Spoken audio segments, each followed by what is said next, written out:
Yo, what's up, guys? We got another video today. We got another juicy lineup, actually, because this new game, Dragon Twin, new indie game came out. We're gonna be watching that and some videos about Disneyland stuff like that. There's like this interesting mosquito video. We'll get into it. It's the one in the thumbnail, but yeah. With that being said, we're just gonna hop right into it because I got some cereal on ready. This looks lit. I know everyone who watches Game of Thrones and all that trying to hop on Drogon and all that. That's gonna be lit. So it's by Indie Games Hub. We got Dragon Twin official trailer. When is it coming out? 2026.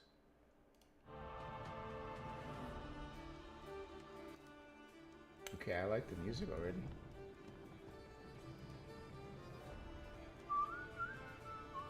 Okay. Yo, that's lit. Now that really looks like Drogon though. Oh, you get to create them?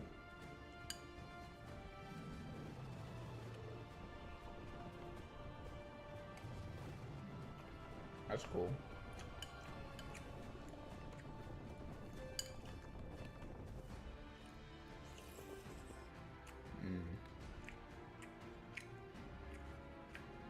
So you're just like a lone dragon, just like melting armies. Do you have a rider?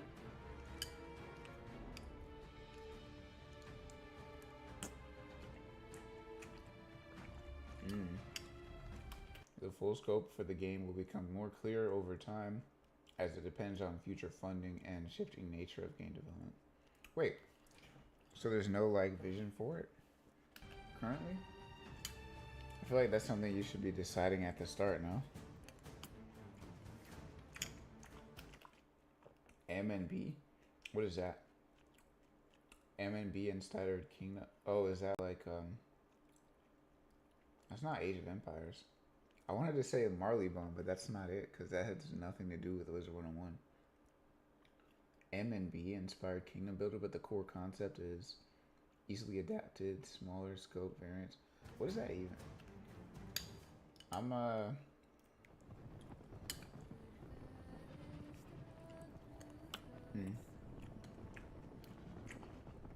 that's lit.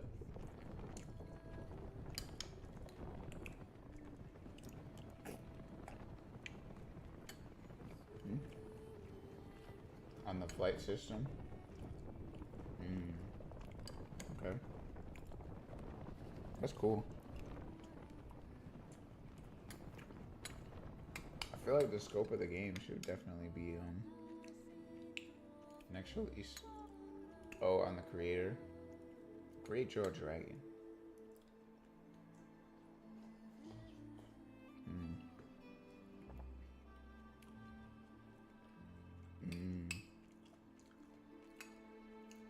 We're gonna have some sassy dragons. You see the way he's got his hand up?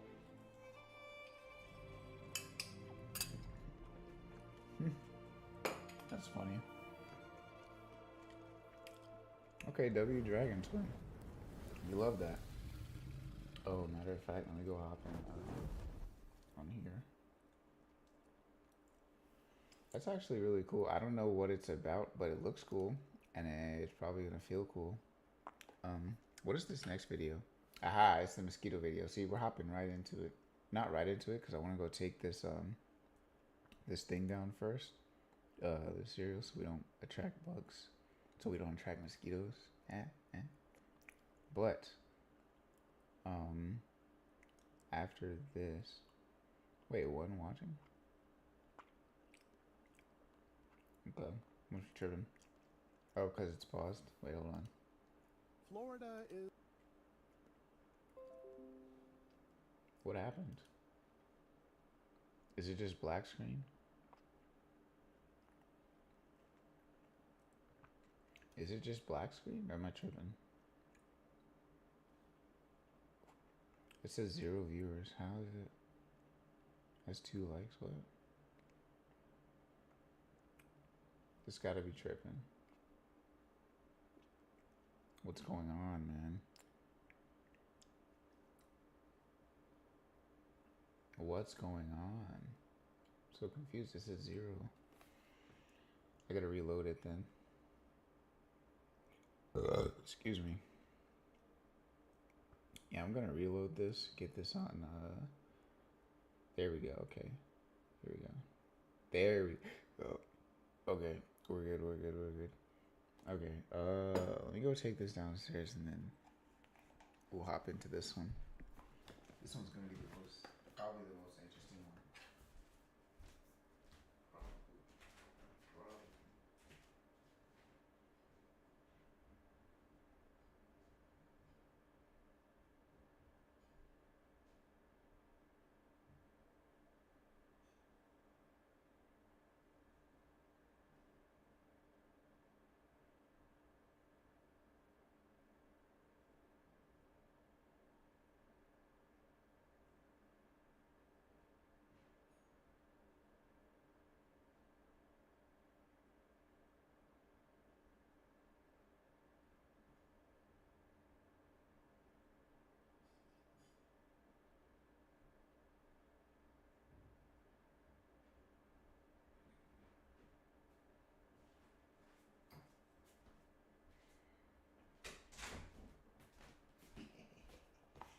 Okay, let's get into it.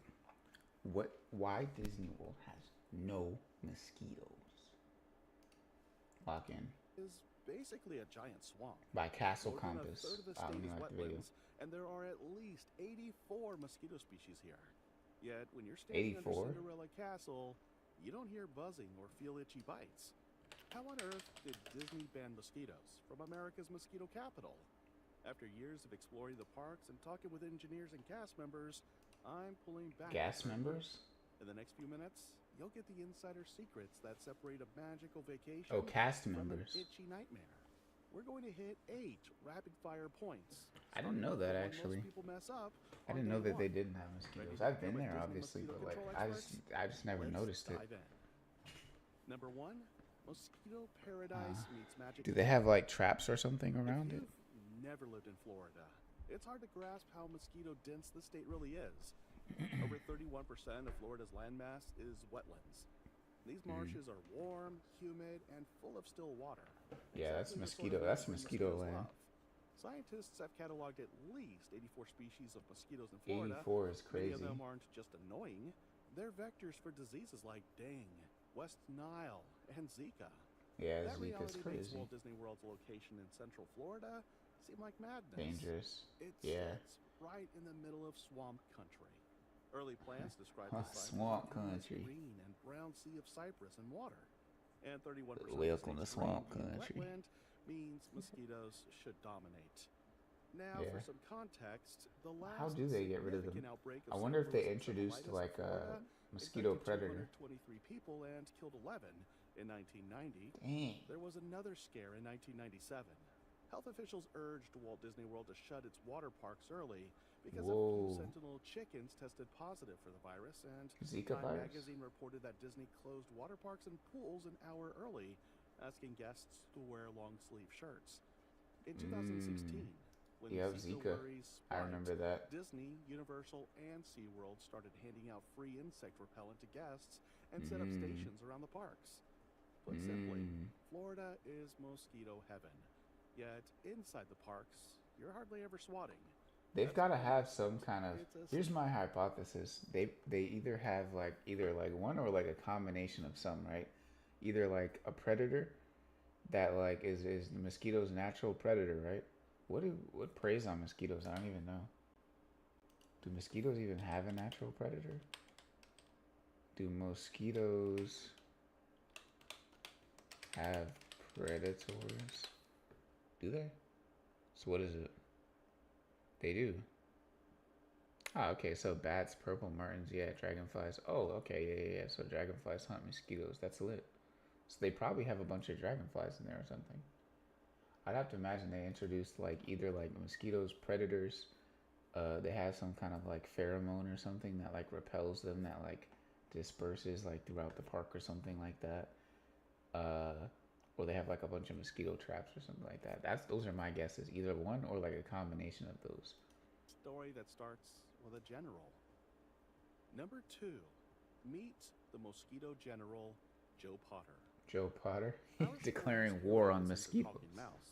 He's a retired Army Major General with a resume straight out of a World War II film. Yeah, he's declaring war on them. Joe Potter was born in 1905 and graduated from West Point, the West Point. Massachusetts Institute of Technology, and Nice. the National War College. During Okay. World War II, National he War directed College. I didn't logistical know. planning for the invasion of northern France. Later, he served as governor of the Panama Canal Zone, a hot, malaria-ridden region where mosquito control was a matter of life and death. As governor, he oversaw public health, infrastructure, and canal operations, learning firsthand how drainage and engineering could defeat mosquitoes. In 1964, Walt Disney met Potter at the New York World's Fair. Disney was quietly buying up swampland in Central Florida for a project codenamed the Florida Project. He needed someone who could transform a swamp into a theme park without turning it into a chemical wasteland. Potter joined Disney as vice president of Florida planning. His first mission wasn't to design attractions. It was to wage war on the swamp itself. Potter knew that mosquitoes breed in stagnant water. Killing adults with chemicals would always be a losing battle. The key was to eliminate the breeding grounds. Potter's engineering team dredged Bay Lake and scooped out millions of cubic yards of earth to create the Seven Seas Lagoon. They piled that dirt up to build the Magic Kingdom on an elevated plateau and installed a series of utilidors, underground tunnels beneath the park. Potter also oversaw the construction of a 100-plus mile canal network, later nicknamed Joe's Ditches. This is like those toads in Australia. These canals ensure that rainwater and runoff Or those constantly flow. No what the puddles toads were lead to supposed to mosquito do. nurseries. They're supposed to Next eat time you ride the the monorail or take the ferry to Magic bugs that Kingdom, were like killing the those sugar cane. seemingly random canals and culverts. Those aren't decorative. They're part of Potter's mosquito force field. But drainage alone doesn't Wait, stop. what was it? Look at those seams. Next time you ride the monorail or take the ferry to Magic Kingdom, look at those seemingly random canals and culverts. Those aren't decorative. They're part of Potter's mosquito force field. But drainage alone doesn't stop mosquitoes that can fly in from surrounding wetlands. That's where Disney's Invisible Army comes in. Okay, still water, so they moved the water. The Secret Mosquito Lab. Okay. Today, the Central Florida Tourism Oversight District, formerly the Reedy Creek Improvement District, runs a sophisticated mosquito surveillance program. The district has an entire Mosquito department of surveillance. planning and engineering that looks nothing like the attractions division. The team sets lights and carbon dioxide traps all over Walt Disney World to attract carbon. Okay, so there's the lights traps. and That's what I carbon thought. dioxide Okay. traps, nothing like the attractions division. The team sets lights and carbon dioxide traps Lights, all over carbon Walt Disney dioxide World traps. to attract mosquitoes. The traps exhale a trickle of CO2, mimicking human breath, and mosquitoes fly in, thinking a warm meal awaits. Disney typically operates between 50 and 60 traps each week. Every morning, technicians collect the trapped insects, freeze them, and identify them by species. They count how many females are full of eggs and whether any carry viruses like West Nile or St. Louis encephalitis. Yo, they actually have a whole. They have a whole. They're basically an animal sanctuary for mosquitoes right now. That's crazy. This data tells the team where mosquito populations are rising and which species are present. It's Whoa, essentially that's a real-time cool. map of mosquito movements. Unlike broad county programs, Disney's lab can target problem areas down to the acre. The Whoa, problem that's isn't actually stopping cool. insects. There's a living early warning system quietly clucking around the resort. Chickens. Number 4, the chicken early warning system. Yes, Oh, because if chickens get viruses or they get like bit up. Maintain flocks of sentinel chickens as disease Sentinel sentinels. chickens. According to researchers at the Florida Museum of Natural History, state and local officials maintain hundreds of coops from the Panhandle to Miami. Once a week, officials take blood samples and send them to a lab to test for antibodies If they got against Zika. mosquito-borne diseases like West Nile and Eastern equine encephalitis. Yo. If a chicken has antibodies, it means an infected mosquito bit it. The state then warns residents and steps up control in that specific area. Whoa. Sentinel chickens don't get sick, don't pass the virus on, and even their eggs are safe. They simply produce antibodies that signal the virus was present. Disney uses Sentinel the same chickens system. are lit. Those sentinel chickens That's are part of the actually so Central cool. Florida Tourism Oversight District's program. technicians test them weekly. The chickens act like canaries in a coal mine. If a That's lab report actually comes very back cool. positive, mosquito control crews immediately inspect the area, Wow. set extra traps, and increase spraying. The knowledge that mosquitoes carrying a virus are active in a precise spot allows Disney to respond before humans get bitten. As the South Walton Mosquito Control Dang, District yeah, people notes, probably don't even, Sentinel. they're not even aware. Like, nobody's even aware that all this stuff is going on in the background, too. That's crazy.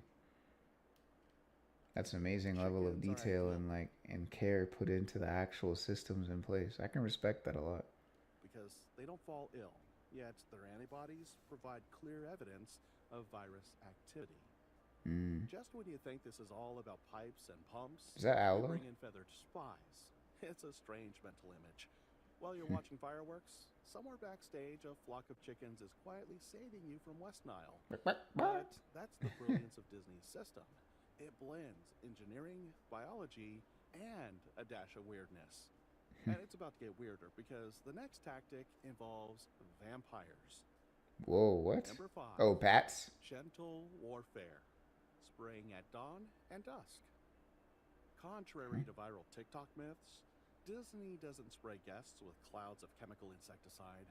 Oh, Walt okay. Disney famously insisted on avoiding harsh pesticides.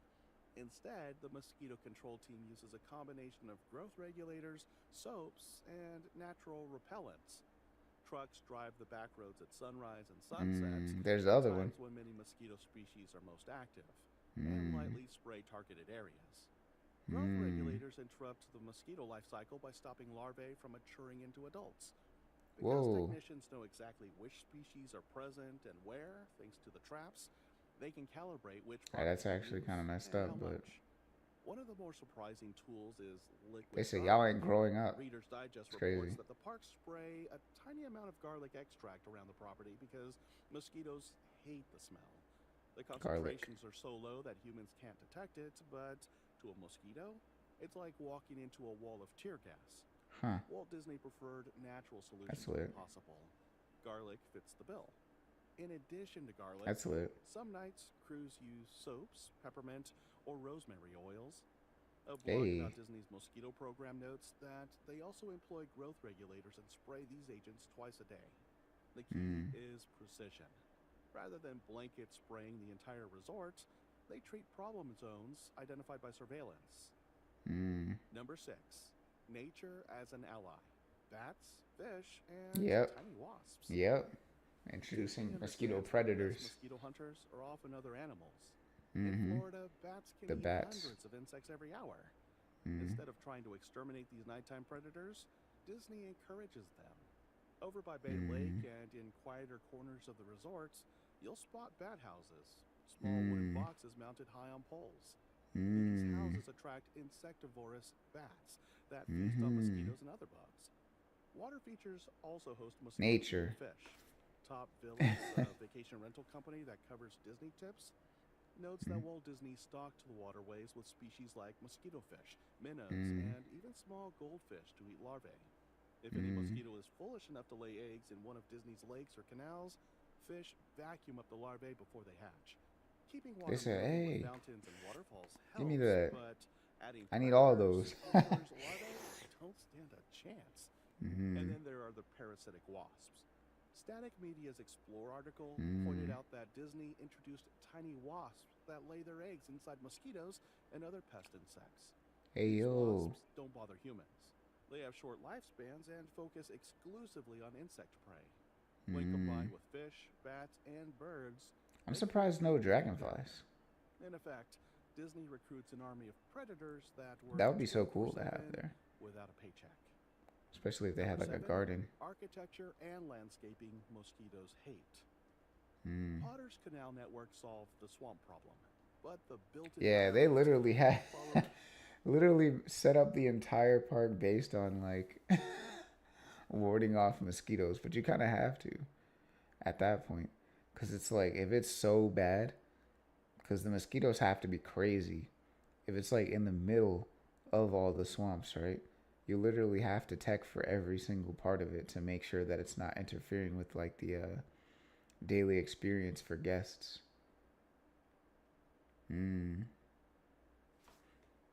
the the same philosophy.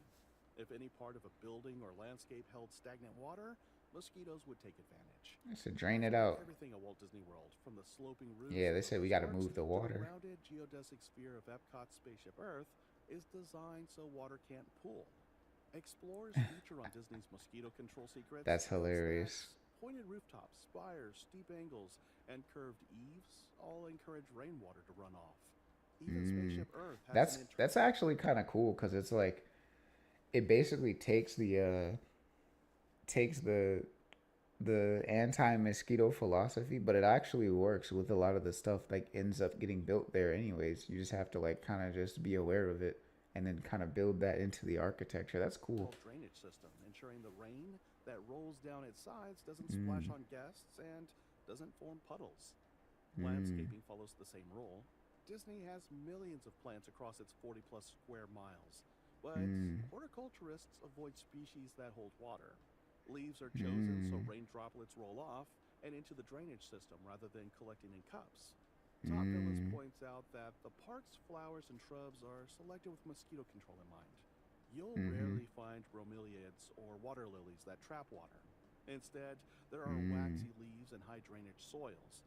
Decorative ponds and lakes almost always have fountains. Literally built the or whole connected park moving around waterways. anti-mosquito Even trash cans are mechanisms. engineered to drain quickly after a storm.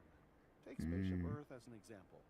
That giant sphere at Epcot looks like an architectural marvel, but it's also a mosquito control system. Water runs down its panels into a hidden gutter at the base, then flows into World Showcase Lagoon. Nothing pools on the surface.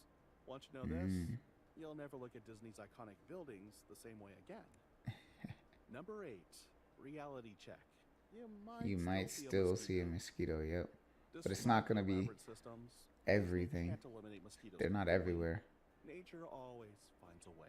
The Mousetrack blog points out that even with drainage, traps, and chickens, guests occasionally get bitten, especially in wooded areas like Fort Wilderness. Hey, honestly, that's fine. That is fine. Disney closed Can't be perfect. Pools an hour early each day and asked guests to wear long sleeves. In 1990, the effort that was put into it was actually so significant. Whoa. Outbreak infect each day and asked guests to wear long sleeves. I think we heard that actually. In 1990, Florida's worst outbreak infected 223 people and killed 11 statewide. That history is why the district takes surveillance seriously. When seasonal chickens test positive or trap counts spike, Disney responds fast with extra spraying and public advisories. The resort has also handed out free bug repellent during major concerns. During the 2016 Zika scare, Walt Disney World began offering complimentary insect repellent to guests at all the parks and resorts. Signs instructed visitors where to pick up sprays and towelettes, and cast members distributed them at stations around the parks. Disney's vice president of communications said the company was accelerating preventative efforts and working closely with health experts. So while Disney's these are one things. Rare, these are some things that I always appreciate about Disney, like the level of depth that goes into every level of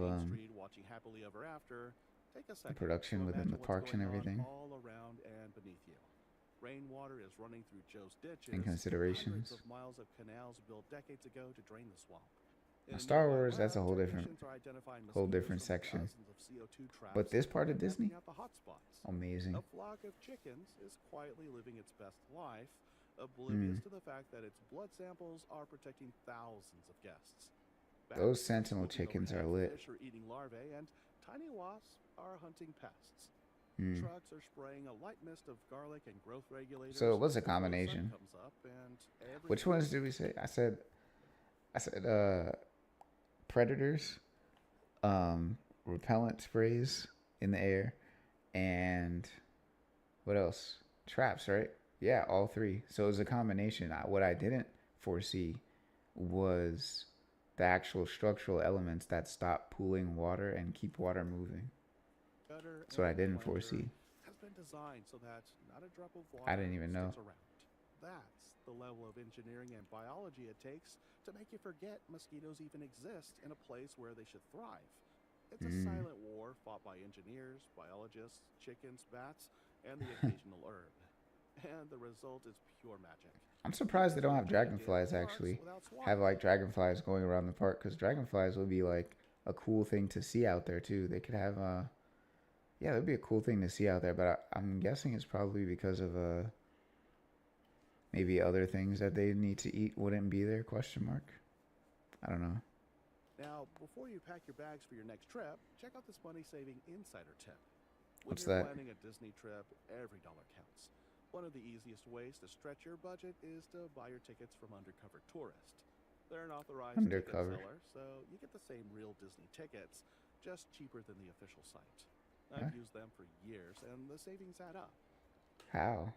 There's a link in the description. Hey, let me check that link out, man. Hold on. Hold on. Undercover Tourist, bro. Undercover Tourist, bro. What is this about?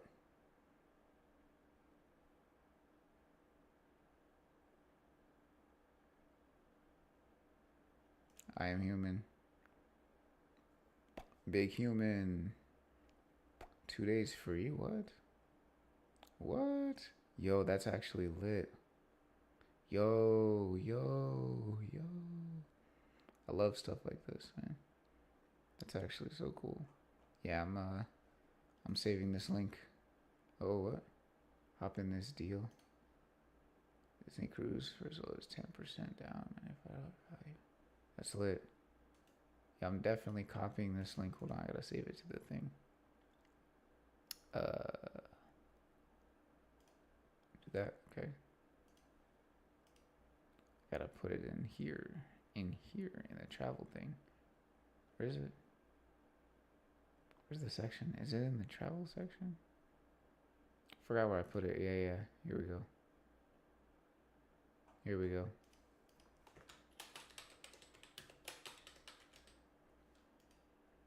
Bow.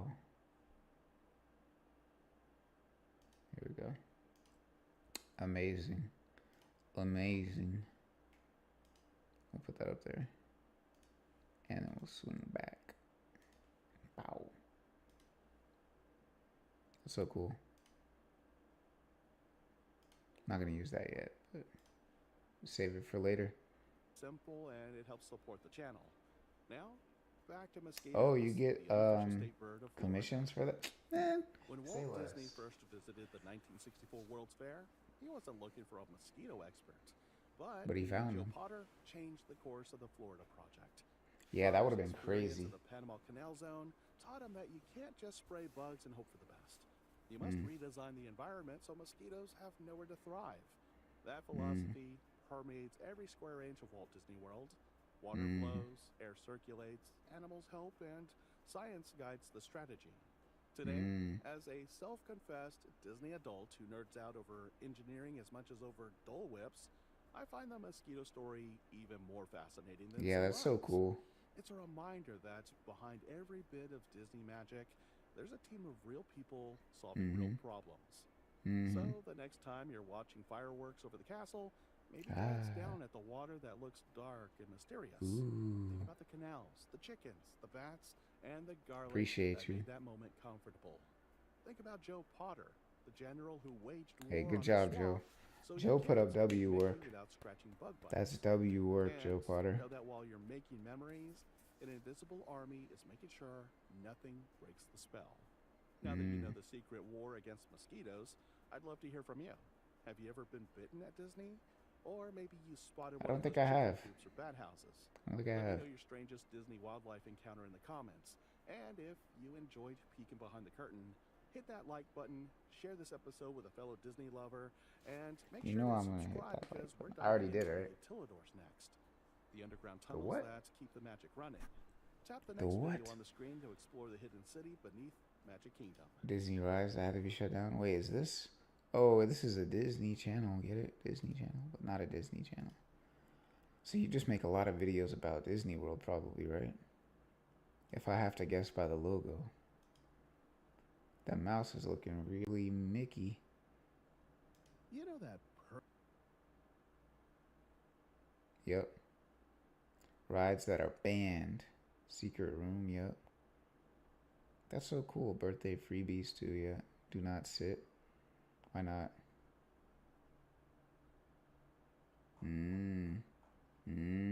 W videos though, W videos, man.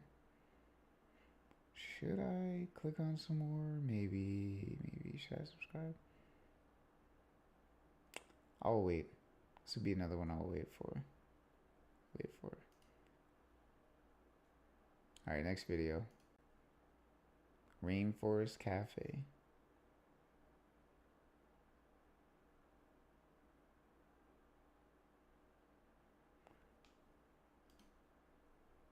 For a brief period in the 90s, Rainforest Cafe was so successful Oh, it's about the business boss. Hey, shout out. that parents were willing to wait 2 hours in line, pay premium I'll do another intro for this. Hold on. prices. I'll do another video intro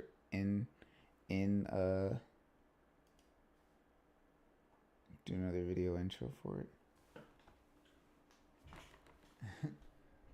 Yo, what's up guys? We got another video. Today we're gonna be watching the rise and fall of the Rainforest Cafe by the business boss.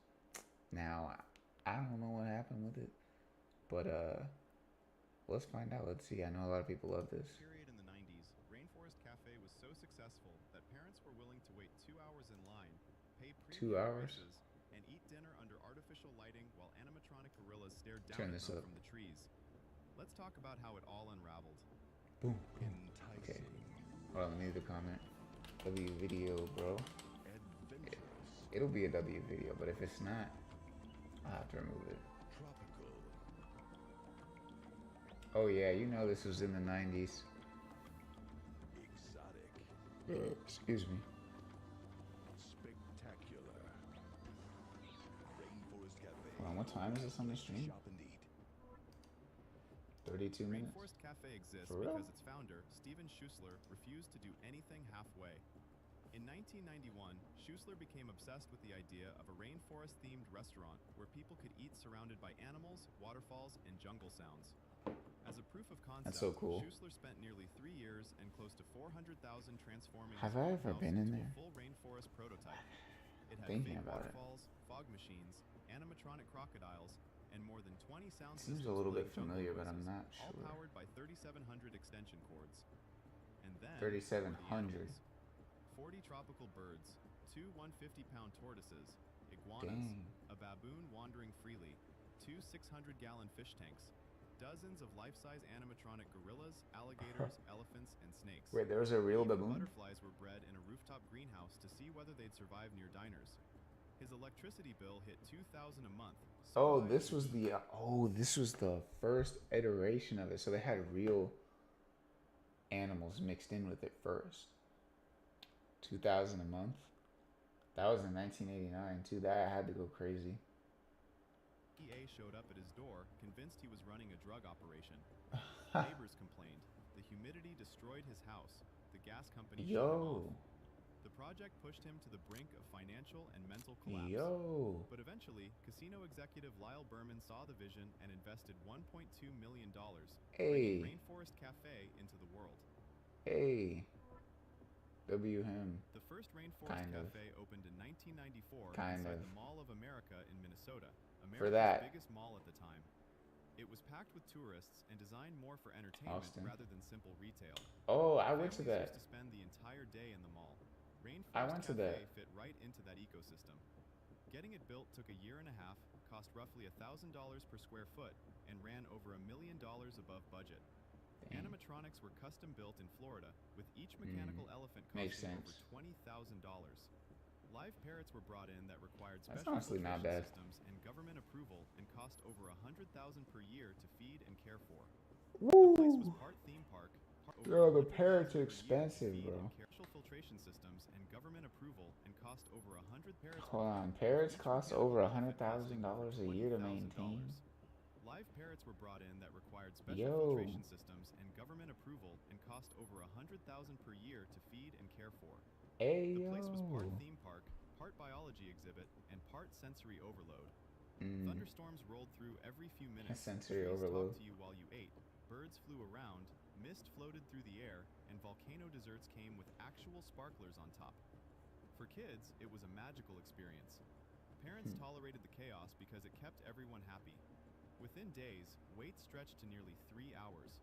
In its first year, that single location grossed over $15 million, roughly 5 to 7 times what chains like Olive Garden or TGI Fridays were making at the time. Ooh, makes By the sense. I mid-90s know those park prices, man. I'm gonna tell you, I know those park prices. They hiked them up crazy because they gotta pay for all that stuff. Ooh, yeah, that's a Rainforest lot of Cafe upkeep. was on fire. Roughly 1/4 of its revenue That came looks not good from though. food, but from the Mozzarella retail shop sticks. you had to walk through Oh to enter the yeah, restaurant. like Kids Cracker begged for Barrel. stuffed animals, t-shirts, puppets, and souvenirs. Rainforest Cafe went public in '95 at around $3 a share, and over the $3.50. next few What years, is it now? sales rose nearly Is it 100% still? year over year. Within a year, the stock had surged past $25, Wow. briefly touching nearly $40 in '96. By the Wow, late that was 90s, a year Rainforest before I was Cafe born. had more than 30 locations worldwide, each reportedly grossing around $8 million a year, making it one of the most Yo, lucrative restaurant chains in the country on a had to per-store be, basis. had At to its be. peak, It was Rainforest so Cafe unique. had nearly 45 locations worldwide, including major placements inside Disney parks, casinos, and tourist districts. So it wasn't even. If you're Oh, okay. So it wasn't even supposed to be like. Wasn't even supposed to originally be in there. They just expanded in there and partnered in there. That probably helped them keep it afloat a lot than being in the parks and whatnot, because they're allowed to charge like park prices for the food and everything, and now like that would really help with the upkeep because those parrots and stuff, bro. 100K a year for the parrot maintenance. loving the trip down memory lane so far, please subscribe to the channel. We're aiming for 5,000 subs, and You every know I'm tap already counts. subbed, man. That looks good. Oh, it's Unfortunately, so good. Rainforest Cafe had inherited the no-holds-barred approach of its founder, which What meant does that that it mean? wasn't just expensive to build, it was expensive to run. Every Yep. location ran animatronics, fog machines, Yep. lighting systems, sound Yep. effects, waterfalls, and massive aquariums all All right, day what's the long. electric bills Early locations nowadays? I even wonder. employed animal curators for live parrots and fish, along with on-site technicians to repair broken gorillas, malfunctioning trees, and failing Makes control sense. systems. This wasn't a restaurant where you could just call a plumber when something broke. If a gorilla's arm stopped moving or a control system failed, the entire Maybe get the experience suffered technician. immediately. All of that translated into massive operating costs and higher menu prices. The Yep. entire financial structure depended on the restaurant running at full capacity all the time. Yep. And that's where the trouble began. Yep. The problem was that Rainforest Cafe relied entirely on novelty for bringing in customers. Yep. And while for most families the first visit was incredible and the second visit was still fun, over time, the novelty People wore off. stopped doing it. After a point, the whole thing felt gaudy and loud. Even the company acknowledged that most locations saw revenue declines after their first few years. Meanwhile, consumer tastes were changing. By the early 2000s, diners That were looks so becoming more good. interested in food quality, atmosphere, and authenticity rather than pure spectacle. Looks so good. Themed restaurants across the board were suffering as customers preferred places that offered higher quality food at reasonable prices and with better You can do ambiance. both. Rainforest Cafe was loud and chaotic, and the food rarely justified the cost once the magic wore off. But it looks so good Moreover, most Rainforest Cafes were based though. inside Does it shopping not centers, taste as good as and it mall looks? traffic declined, so did foot traffic to the restaurants. Because it looks really good. Families I'm not shopping gonna with lie. Children increasingly preferred food courts or quick meals rather than committing to a long, noisy sit-down experience after hours of walking. Another Aw, problem that's was just Rainforest nowadays, right? Cafe's eco-friendly image, which the restaurant had cultivated right from the beginning. That image took a beating as its energy-hungry restaurants, resource-intensive theming, and overseas merchandise made its conservation messaging feel more performative than genuine. By 2000, Rainforest Cafe was struggling to balance declining sales with crushing operating Is that in costs. Vegas? The company was sold to Landry's Restaurants for $74 million, a significant premium over its fallen stock price. Landry's streamlined operations aggressively. That was Menus only were in standardized. 2000. Dang. Landry's That $4 million, wasn't even a 5 significant years premium later. over its fallen stock price. Dang. Landry's streamlined operations aggressively. It was cool Menus though. were standardized, decor was simplified, and most controversially, the live birds were removed, saving roughly $100,000 per location per year. The live birds. No, man. No. I know it's a financial decision, but still. feel like they were some of the coolest parts in Founder there Steven for sure. Schussler and former curators, But not this for decision repeat stripped the diners. soul out of the concept. For founder Yeah, it Steven, did. removed, saving Of roughly course it did. $100,000 per location per year. Debbie Founder Steven Goodrich. Schussler and Wait, what former did it say? curators, $100,000. Original Rainforest curator Debbie Goodrich, known as the Parrot Lady, told Atlas Obscura. Atlas Obscura? Where's Claire Obscura? Losing the birds was the beginning of the end for the brand. I knew it. See, I'm telling you. The parrots were holding it together. They said, to me, it's dead now. It's no longer Rainforest Cafe the way Steve saw it. Schussler, a polite Minnesotan, won't condemn Landry's. But there is hesitation in his voice when he asks how they treated his creation. Landry's, God bless. He says they're doing a hell of a job. Ha. He's not jacking it. He doesn't like it. I get it, right? I get it. Because it's like, if you think about it, like, the people that have gone already are going for like a repeat, repeat reasons, or like new people that are coming in. If they're wanting different things and they don't necessarily care about the like having the birds. Personally, I think that's like such a cool thing. Like, I was thinking the birds, I was like, don't lose the birds. The birds are like, they're holding it down. But like, I understand, hey, if you gotta cut the costs there to just keep it up, but maybe they should have just let it, like, I don't know. I feel like stripping away parts of it that make it what it isn't the way to do it. I would honestly just say either transform it completely if possible, or just like, yeah, just make it something else. You could pivot, or just like shut it down or something. But like stripping the soul out of it, just now it's just like it's like a lifeless cash grab version of it, Per location per year. Not down for that. Steven Schussler and former curators, this decision stripped the soul out of the concept. For Landry's, I said it's a it was jungle in necessary there. to keep the business alive. Rainforest Cafe survived, but it became a more controlled, less ambitious version of itself. However, all of Landry's efforts could not stem the decline, as casual dining had already shifted away towards simpler, cheaper experiences. The 2008 financial crisis made expensive novelty dining harder to justify. Yeah, because people can't even really do that for real. Most locations were already struggling. Today, so they've got to just keep the ones open in the park, right? Remain worldwide, mostly in major Most of them are in the parks, parks, right? Novelty still works. Yeah. Ironically, Rainforest Cafe. Yeah, you just gotta chalk it up. You can't. Yeah, you just gotta. No more mainstream restaurant type shit. You're just gonna have to be a novel restaurant at that point, because at least you can maintain the quality, through like having the novelty of it, like being in a tourist place. You know what I mean? Instead of it just being like, oh, you're just driving down the street and you see a random Rainforest Cafe. Honestly, I think it's cooler that way, to just be operating at like the core of what it is, but have it be more rare than to just have it be spread everywhere, but it's like the soul is gone. You know what I mean? Life through social media, especially TikTok, which has turned it into a time capsule of late 90s excess. In a world of minimalist restaurants and QR code menus, the whole idea feels completely unhinged. Rainforest Cafe failed because the things that made it magical in the 90s became liabilities in a different era of dining. But for a generation of kids, it turned dinner into an adventure. And for that reason, the restaurant deserves to be remembered. Yeah. If you ever ate under that fake thunder, hit like, subscribe, and drop your Rainforest Cafe memory in the comments. A W video, bro. Oh, I didn't click on that, did I? I stayed at the Cartoon Okay, Network no. It's Hotel going to the next before it video. closes forever, Nick. This is definitely going to be interesting, though. Cartoon Network Hotel before it closes. Because, speaking of hotels, there was one of them that me and a friend were thinking about going to at some point later, like planning a trip there to the Galactic Star Cruiser Hotel. Is it still open?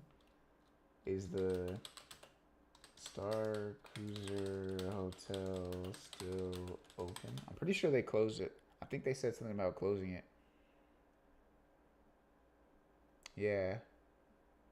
Will not be open in 2025. Yeah, it's not permanently closed. Yep, gone, bro. Gone, bro. That's unfortunate. I really did want to go, but it just wasn't in the cards during that time, honestly. I didn't have the money for it at that point. I was still like, yeah. Dang, that's unfortunate. But that's just like, that's just how it goes sometimes, you know what I mean?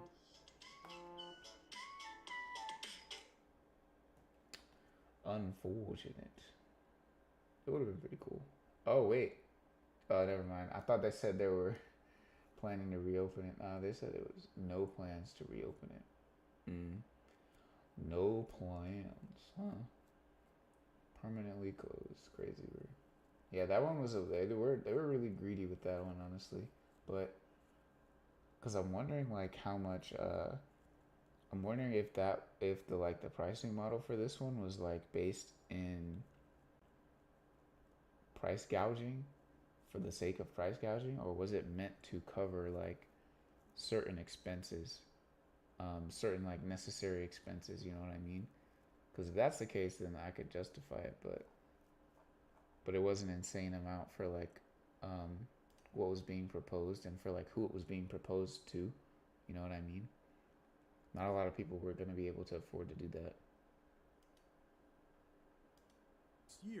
So with that being said, let's check out. I stayed at the Dying Cartoon Network Hotel before it permanently closes. I didn't even know this was a thing. Where is this? Oh, it's in Pennsylvania. Lancaster, Pennsylvania. This should be pretty cool.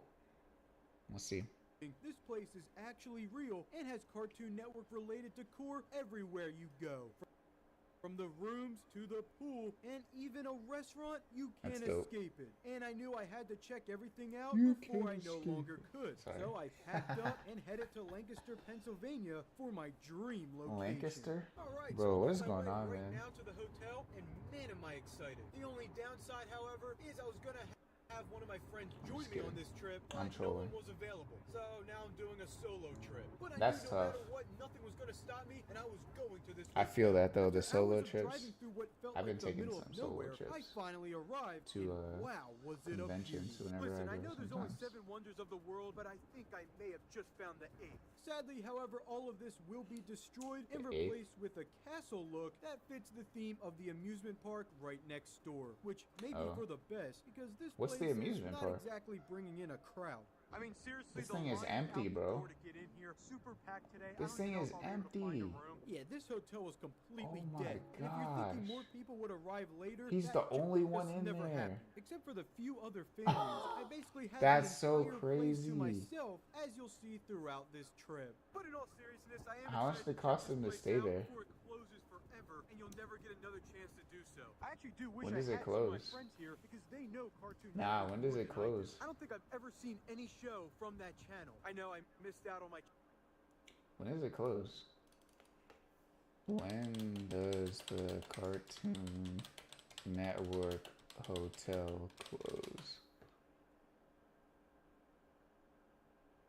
Oh, it opened in 2020? Oh, that's tragic.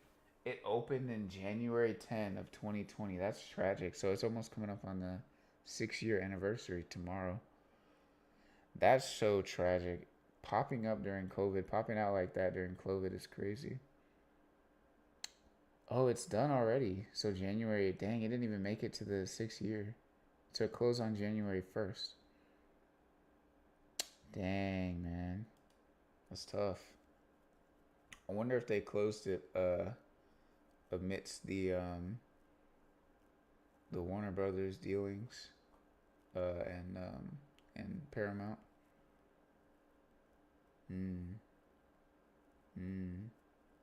I wonder if that had anything to do with it. It's crazy. So when did he make this video? Oh, it was last month. Okay.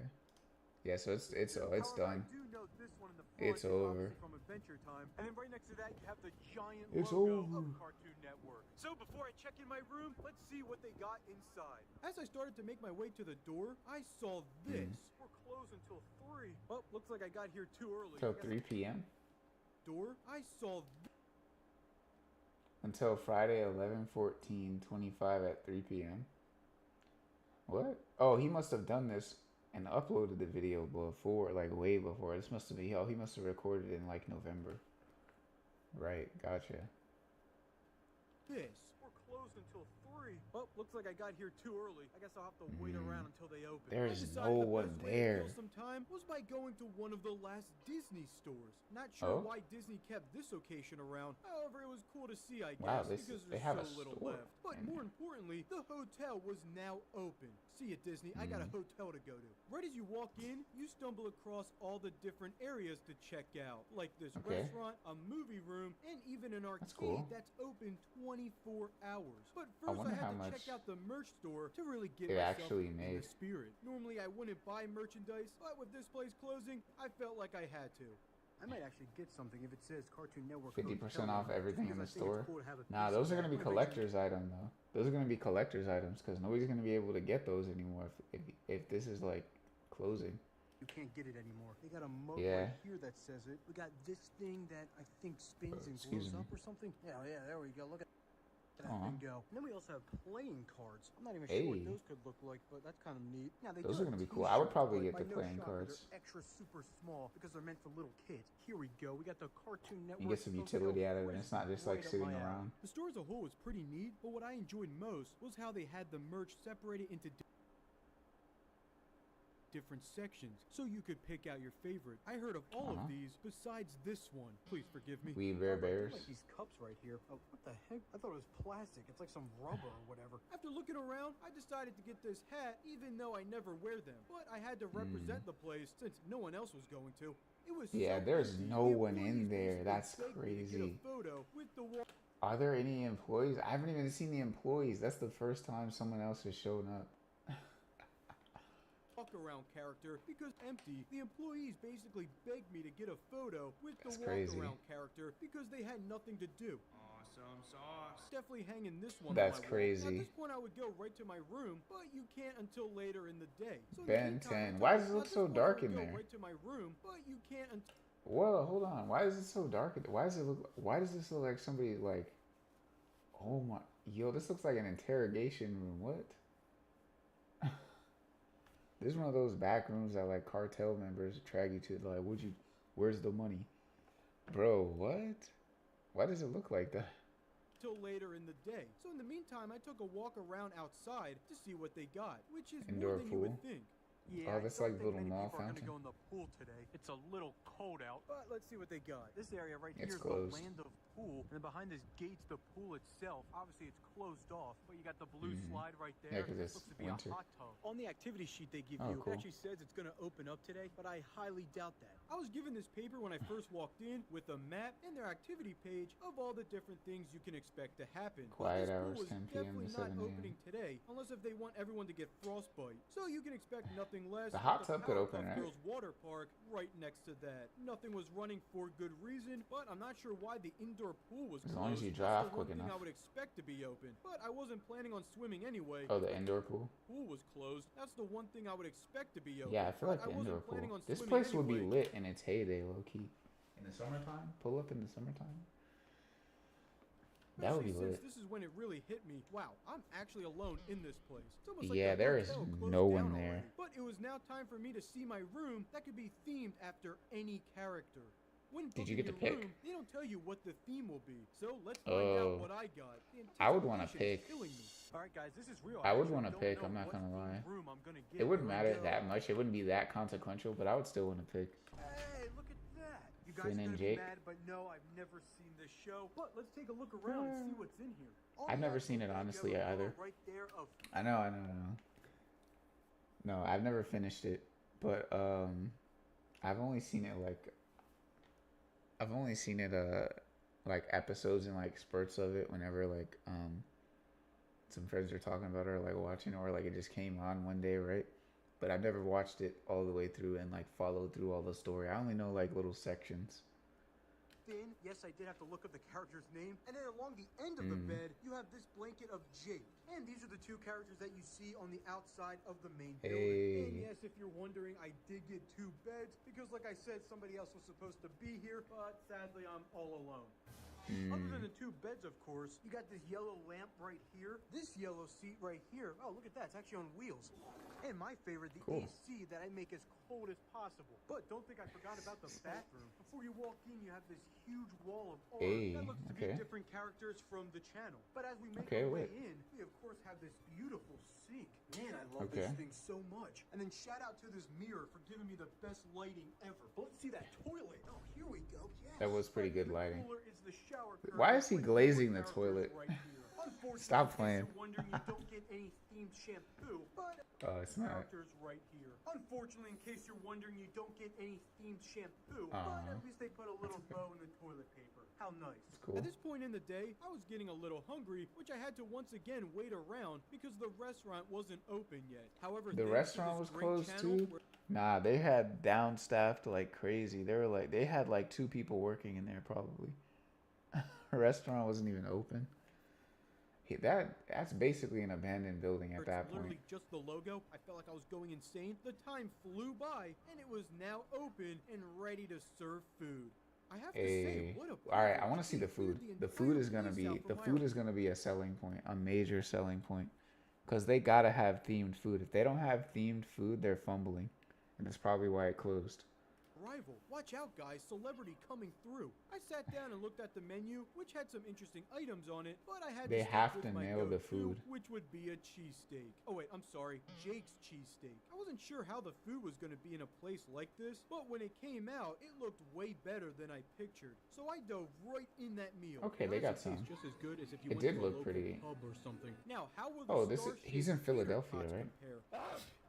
Best thing I've ever Pennsylvania. tasted. No, I he's was in surprised Pennsylvania. all around. Not a bad So a meal at all. cheesesteak. Whether you're a family Alright. stopping in or all alone by yourself like me. But man, did that food make me full. If only there was an arcade to go to after a meal like that. Oh wait, there is. It's not the biggest of all time, but has some good games. And the best part is that it's open all day and night. You can come in here anytime you want, which clearly people are taking advantage of that. Let's get to playing, yeah. You see this type of game everywhere, where it's either clown or snowman and you gotta hit them. But hey, look, free basketball. Let's give it a shot. I don't even have to look. Boom.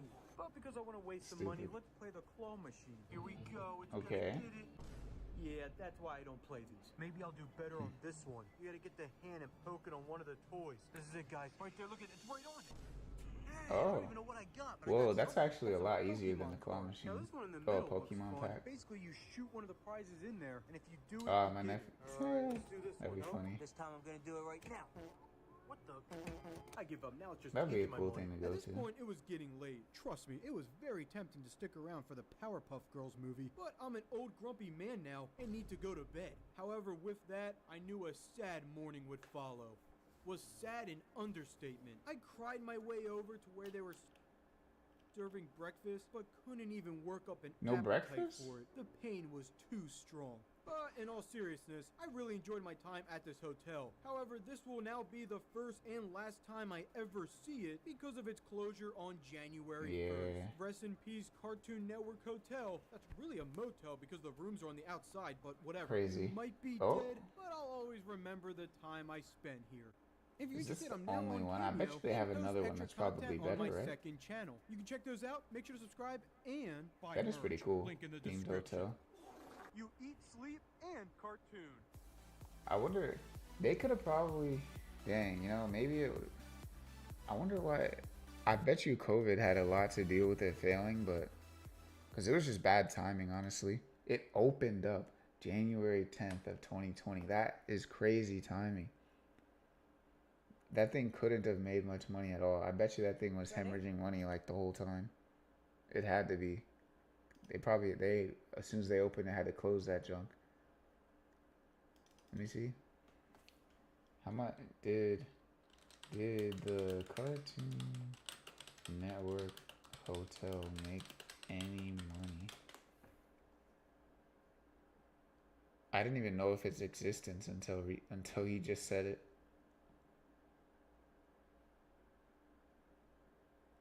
Struggled to generate significant revenue.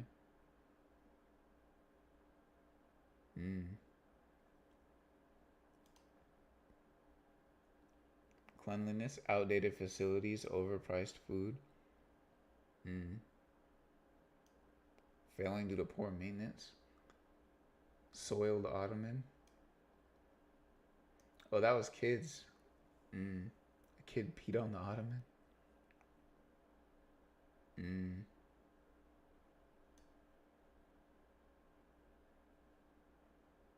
Rebranding. Oh yeah, of course, yeah.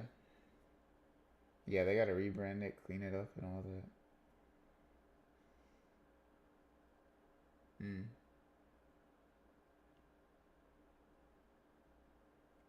Wait. Let's see, how much was it? Hey, yo. 896. They're gassing. Nah, they're gassing. 900 for that? For that room? That's the room that he had. That's 900 a night. Yeah, they're gassing. They're gassing. Dang, they said I would not stay again. It's crazy. A messy paint job. Oof. See, if you're going to do something like that, you have to do it well. You can't just do it poorly. You can't just slap on, like, whatever branding and just expect, oh, people are going to get it because of that. I mean, there are going to be some people that do that, obviously, right? But, like, after that initial wave of, like, hype, you're going to have to face the music and be like, wait, is this actually a quality thing? And then for this case, it looks like no. Cute but too pricey. One time was enough. Kids cried when it was time to go home. That was a good one. Yeah, people. You really gotta nail stuff like this. You can't be skimming with it. If you're not reshaping the architecture to get rid of mosquitoes, bro, you're doing something wrong. Yeah, these are cool though. I like the idea. I like the effort.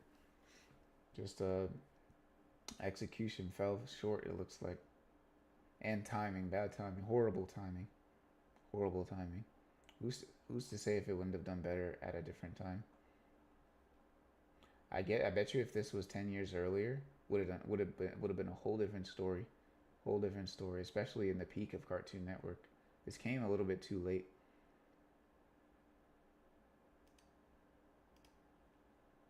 All right, but what is this? Disney's yacht. What? I did not click on that. Nowhere did I click on that. What? I stayed at the Cartoon Network Hotel. I think the next one is forever is it a lightsaber? Here. No, right. You're not dreaming. This place is. Oh, did I say W real. video, bro? I hope I did. Did I? Is it too late? It's too late. It's too late. Okay, I'll do it on this one. W video, bro.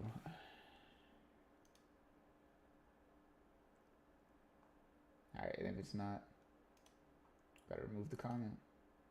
Alright, we're gonna be watching. Alright, this one's gonna be cool. I like this one. How Disney built a realistic lightsaber. So this is the one. Okay, yeah. I added this one to follow up on the one we did yesterday with tech guy. What's his name? Something tech. But it's by Cleo Abram. Let's check it out. Ready? Oh, did I forget? This is the world's most realistic. I'll get it after. I'm holding it because today I got the chance to go behind the Actually, scenes. no, I'm gonna go grab it. Actually, wait. I'll be right back. Right back.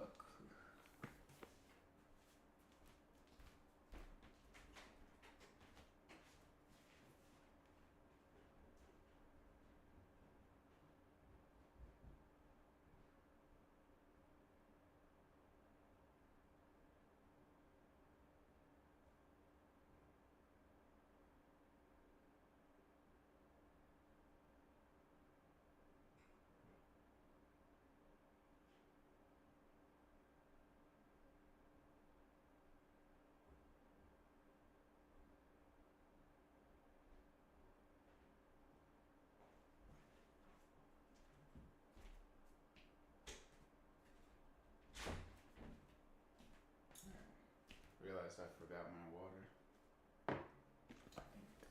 Bing. All right, let's do it. With Walt Disney Imagineering, the place The where Disney brings their Imagineering, craziest boy. ideas to life. From You know about those stunt robots Imagineers. to a real-life version of the Force to these Whoa, adorable what? droids. Whoa, no On way. this show, we explore how technology Whoa, can no improve way. people's lives by living Oh yeah, going I bet you with the AI stuff the it's gonna be reason so I've cool. loved Disney since I was a kid is that What's they that? use tech to improve lives a different way by making Okay. people happy. Yeah. And that means that they're pushing forward what tech can do in some really crazy, unexpected ways. So let me take you inside the magic to show you the cutting edge tech that excuse Disney's me. building, how it really works, and what happens when we put Whoa. it to the test. Let's do this. This is what we call our Imagineering department, where we dream up our Hey, new projects. I've always loved the Imagineering department. They're honestly, I think they might be they might low key be the heart and soul of Disney, and like all this stuff, especially with the parks and everything, that really makes stuff like it's like the nucleus kind of, you know what I mean? That like everything else branches out of, and like just wonderful stuff, man. Wonderful stuff coming When out of Walt there Disney started building consistently. Disneyland, he needed people to help him build rides and robots and castles, every aspect of this new kind of park. He needed people who would think outside the box. Their job was to imagine ways to bring the magic of Disney to life. So Walt called them Imagineers. Yeah, Today, the Imagineers, have built boy. these legendary parks all around the world, and they constantly come up with new ideas for them here in their research and development lab. Let's take a walk R&D? through R&D. Awesome. This way. Let's take a walk through R&D. Come on with us right this way. We have some friends we want you to meet. Okay. Yo, These are the BD? latest, greatest BDX units. Hello. How are you? BD. Can I give you a little boop? Go for it. For this show, I've gotten to meet some Yo. very cool robots that can walk over uneven ground or get pushed Hey. or even open doors. But what makes these droids different? Get pushed. That's a feat, bro. It can get pushed. Just so Get pushed, cute. buddy. And that cuteness comes down to a bunch of very specific silly. design and engineering decisions. From how this robot walks to how it does this little BD. shimmy.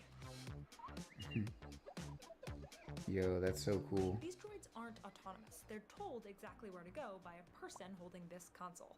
So, of course, I wanted to try it. Is that a Steam Deck? Person holding this You're console. controlling that with a So Steam Deck, bro? aren't autonomous. They're told exactly where to go by a person holding this console. That looks like a Steam Deck. So, of course, That's I wanted to hilarious. try it. Okay, so I'm gonna. I wouldn't put it past him, I'm gonna move his head around. because Can it I could try technically be tantrum? used for that, right?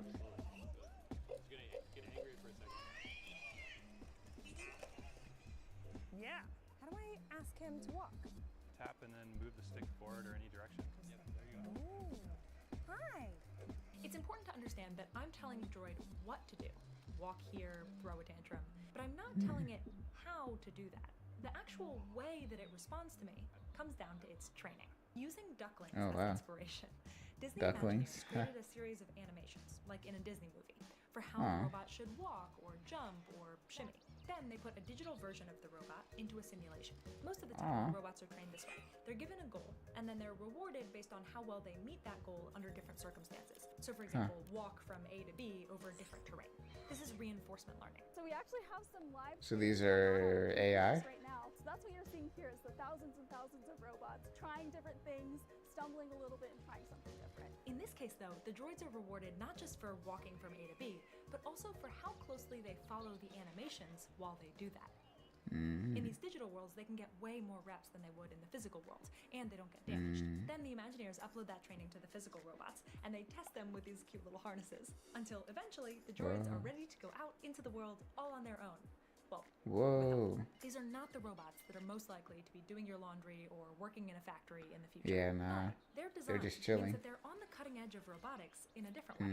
In a world that uses BD. more and more robotics, how we feel about something, whether or not we feel something is cute, whether we feel something is well-intentioned as opposed to scary matters a lot for how much humans want to interact with robots. And that also must make the development, I mean, probably more fun, but also by definition more difficult because the reinforcement learning has That's so cool. two objectives. I kept saying this. I keep saying this. I want to build like a super realistic like BD unit version one, and I saw there's an organization, they're like the Droid Builders, that like I saw them one year at Dragon Con, and I would go back and like see some of the stuff that they have and stuff like that and how they do that.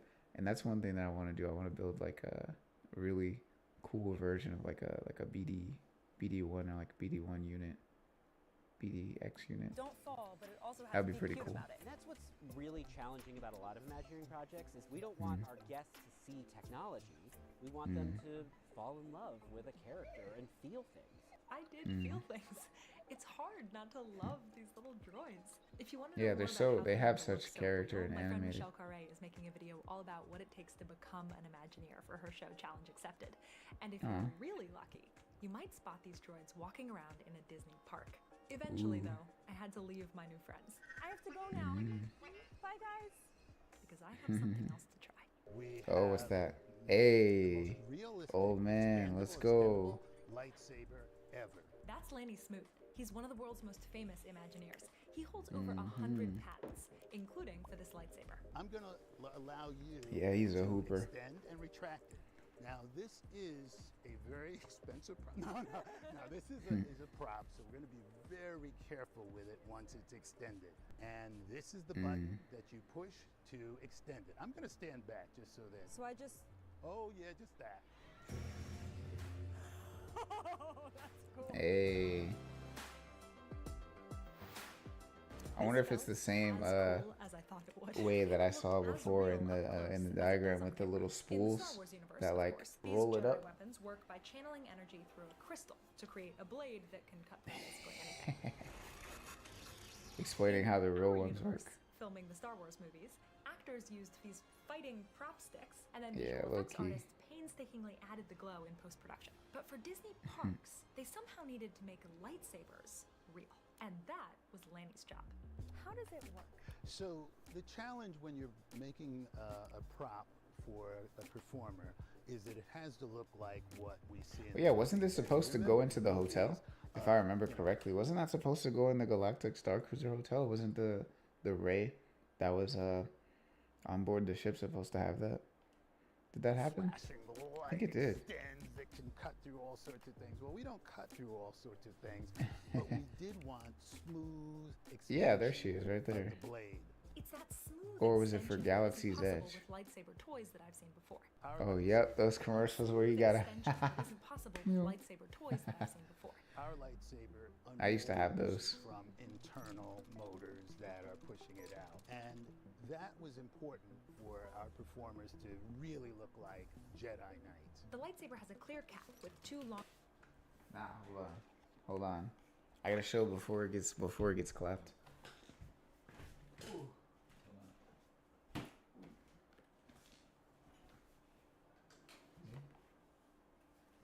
Now see, used to have those, but now, right? This one we're rocking with.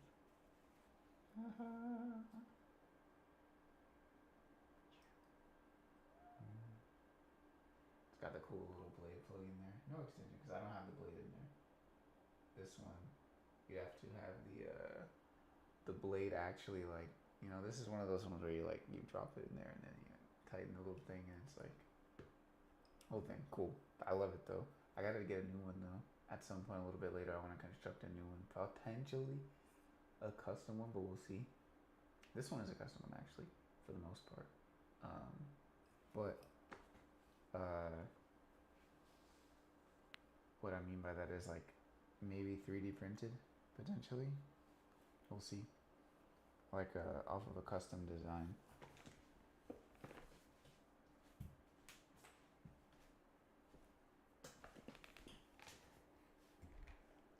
Wait. All right. Let's get back to it. translucent tapes attached to it that unroll from inside the lightsaber, allowing it to... Oh, she's explaining how it works. Okay, let's see. Is it the same design? Internal.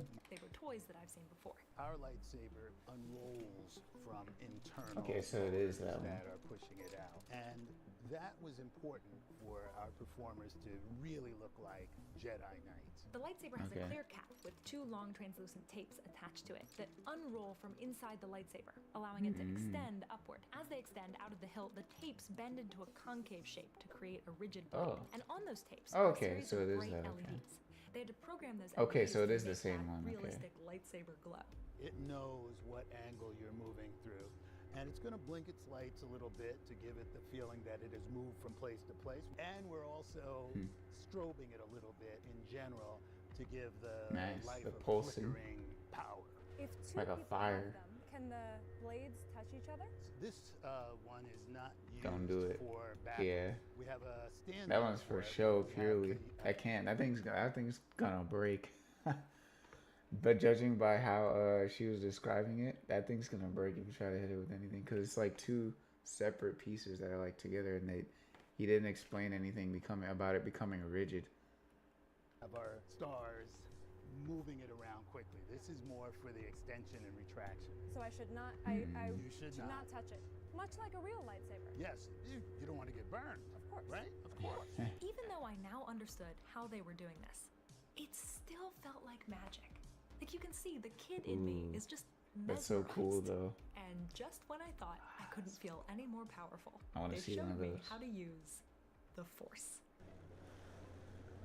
Wait, what?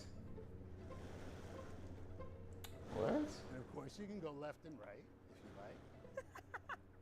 Is that like AI motion tracking thing? You're strong with the Force. What? I can't keep a straight face. I'm sorry. All right, there you are. That's a serious Jedi. Yes. I take my responsibilities seriously.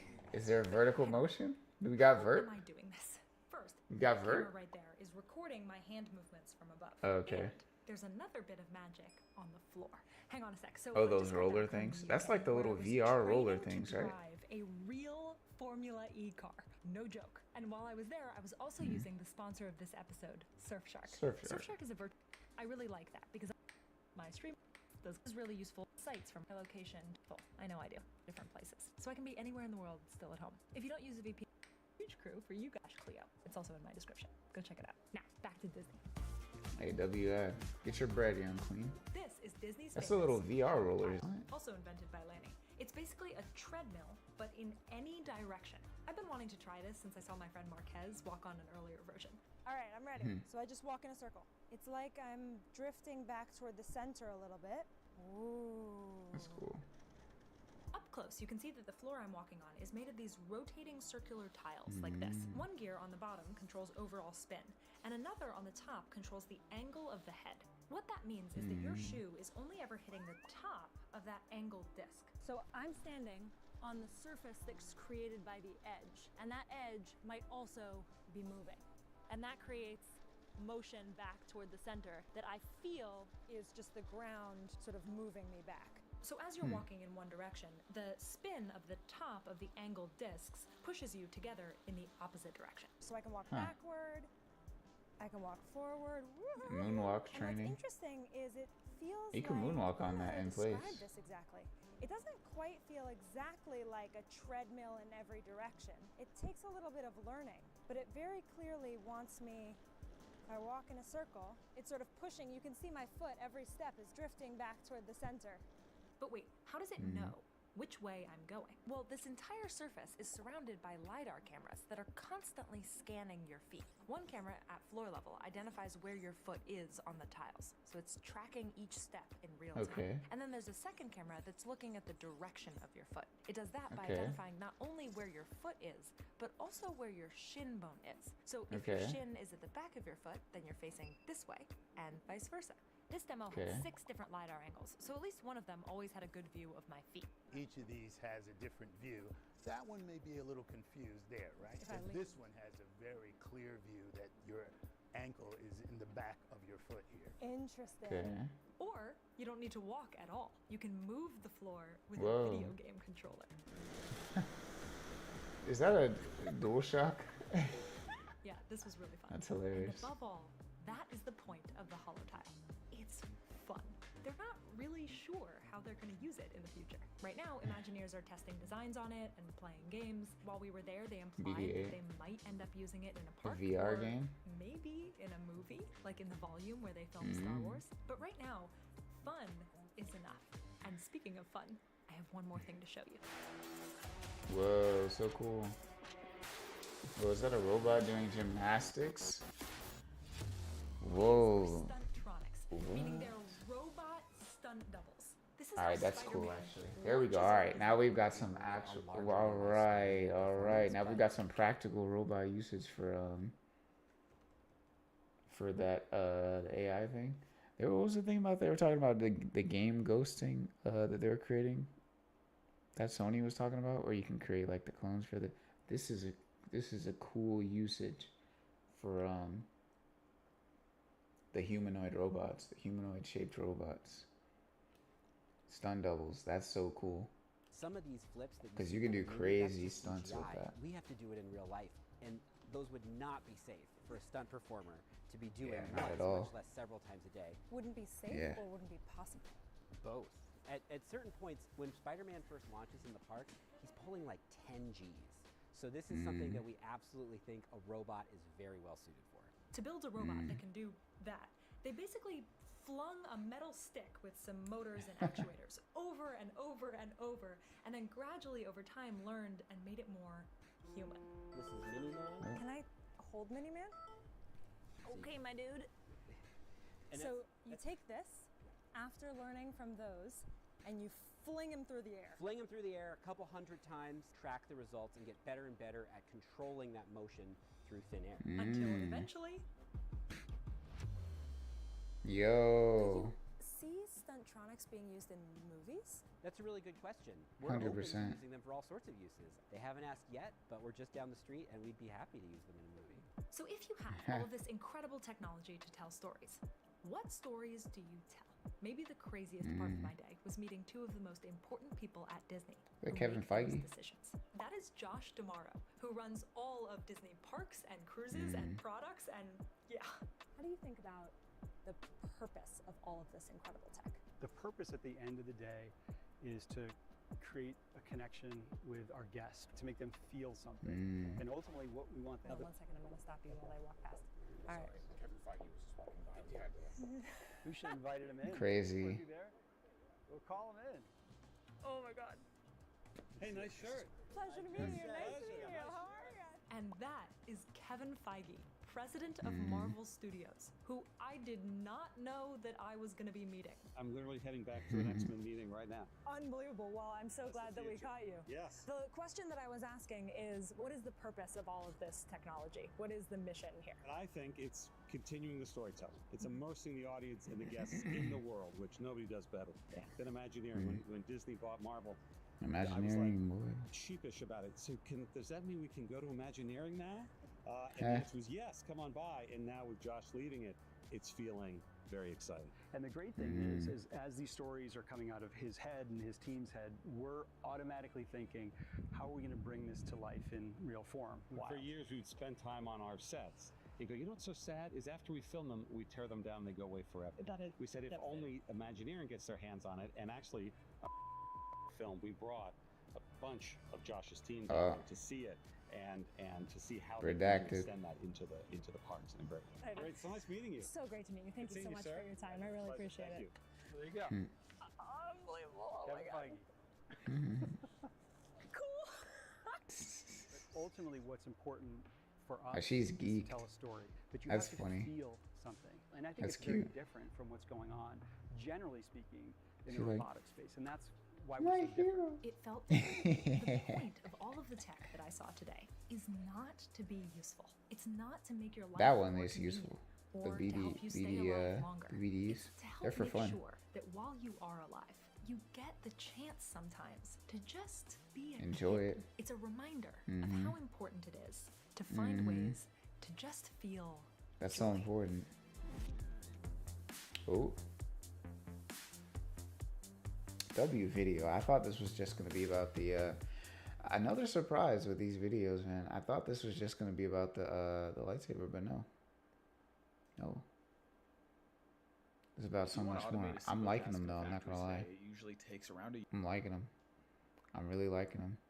Especially the Imagineering ones. That was so cool to see that the BDs that are getting worked on. That would be cool. I bet you they're gonna put those in Galaxy's Edge. That'd be dope.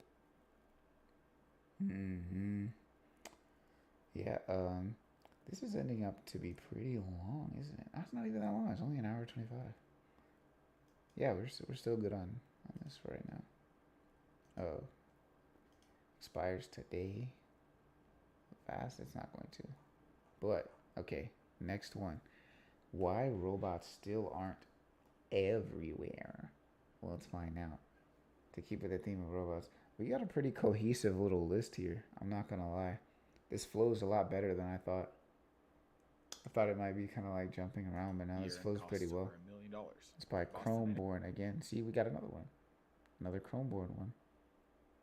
Dynamics thinks that humanoid robots are the way out of that problem, but only if they can learn fast enough. In this video, I'm breaking down a recent Boston Dynamics interview I saw where two experts explain why most factory jobs still aren't automated and how they're trying to solve that with a general-purpose humanoid robot called Atlas. And to me, the interesting part of this video isn't the robot's hardware, it's how they're building the robot's brain and the kind of data they need to train it. So the real question is, what is Boston Dynamics actually that was cool. Their vice president says, our vision for humanoids essentially is to build the world's first commercially successful humanoid robot, essentially solve manual labor in the process.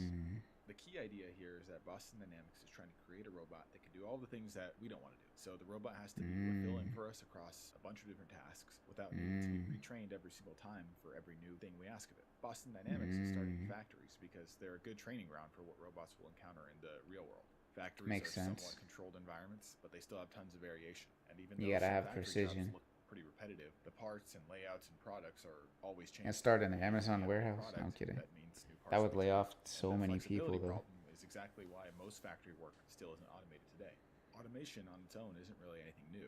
If you walk into a factory today, you'll probably find plenty of robots already on the line filling in for humans. And a question I had while watching this was, why aren't robots doing everything in there? Why are there humans on the line at all?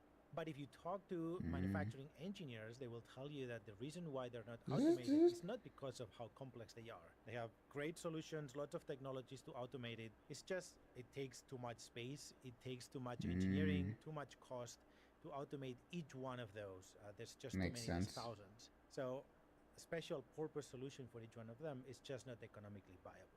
The key point is that most factory jobs can be automated. It's just that automating them one by one doesn't really make sense. It would be too time-consuming and too cost-prohibitive to make it worthwhile, really. And every time a part or product changes, you're basically forced to start over, retraining from scratch every single time. So at scale, you can see how that just really doesn't work.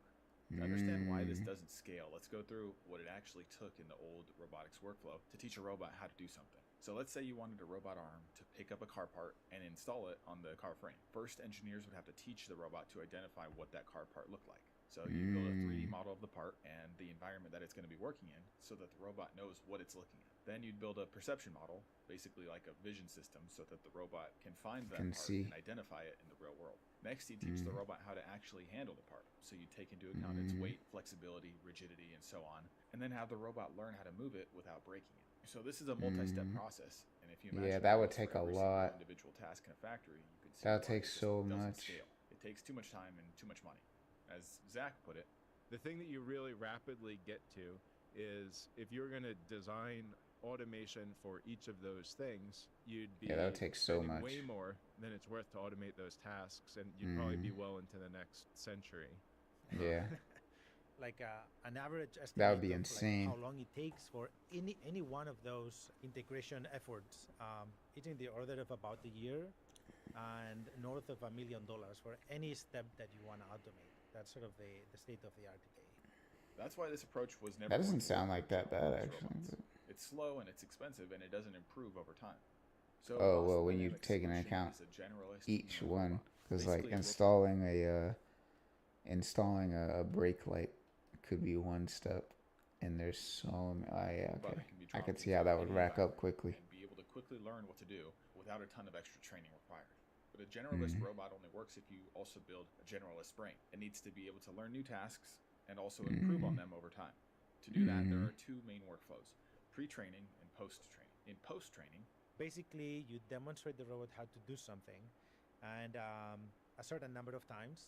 It could take in the order of a day, for example, of demonstration of an expert demonstrator to tell the robot how to do that task and how to correct for certain errors that might happen during the execution, and accumulate all that knowledge now not in the form of a program, an algorithm, but rather in the form of knowledge ingrained in a neural network.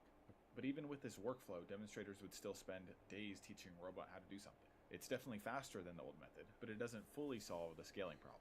That's where pre-training comes in. In pre-training, the robot learns before it ever enters the factory or wherever it's going. It trains on the physical data collected from previous demonstrations, teleoperation, video footage, simulations, and so on, and then compares that to the task they're going to be performing. So basically, they just look at the entire collection of data that's been gathered and then make a guess as to how to complete the new task ahead of them. The best part of pre-training is that it's scalable. So the more training that robots go through, the more they'll be able to contribute data to that collective neural network, and as a whole, they'll continue to improve.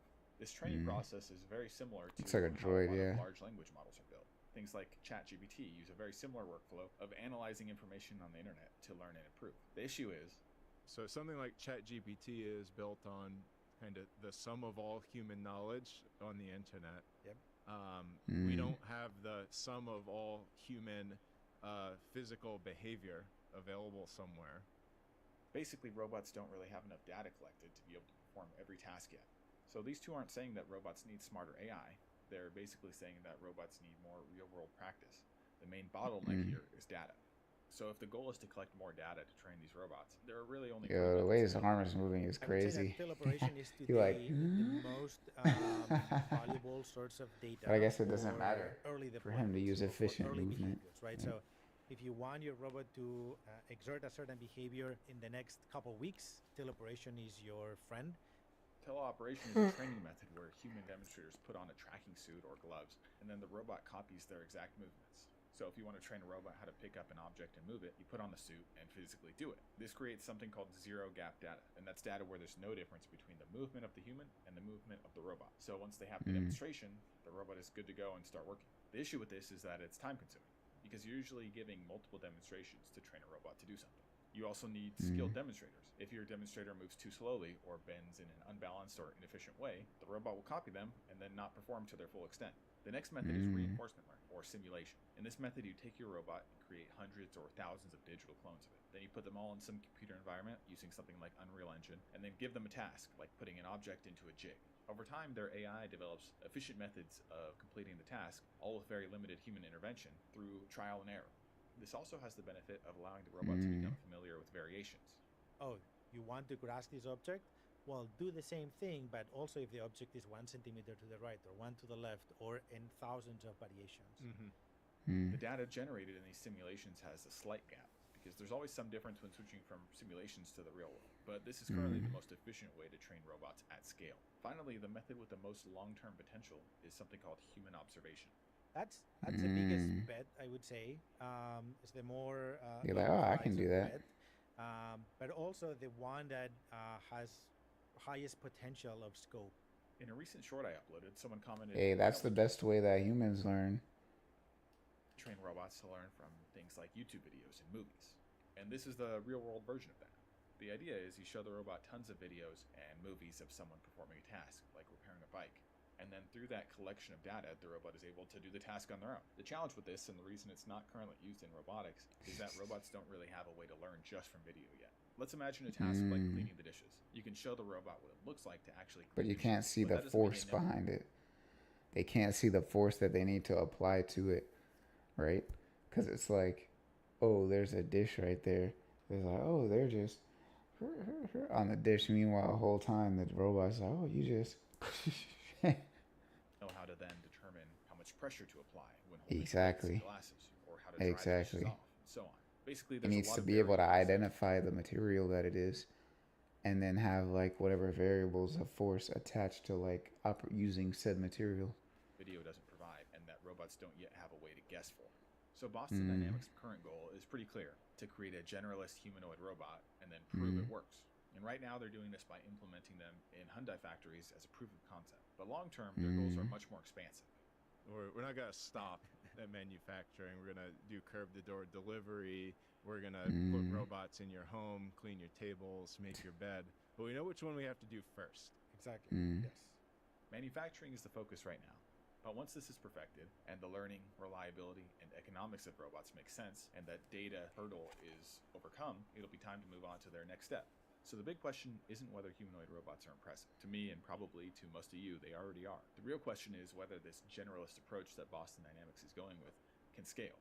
So what do you think? Do you agree with Boston Dynamics that humanoid generalists are the right path? Or do you think that specialized robots will always make more sense?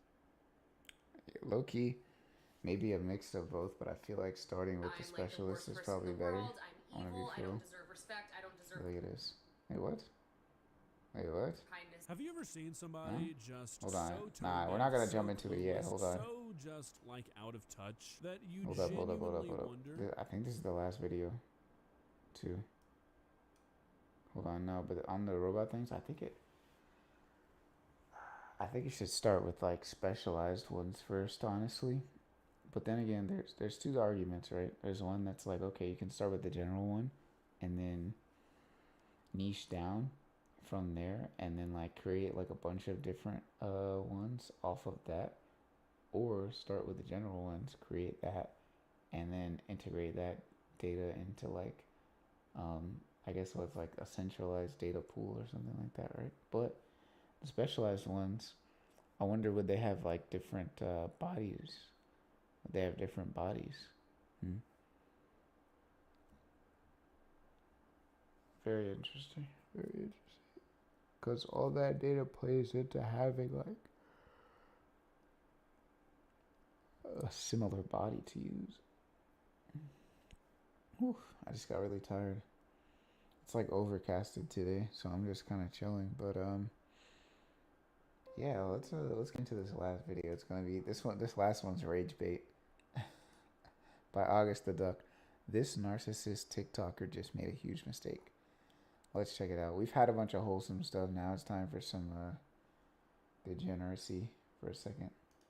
Just a little bit. Hopefully it's not too much. Hopefully it's not too much.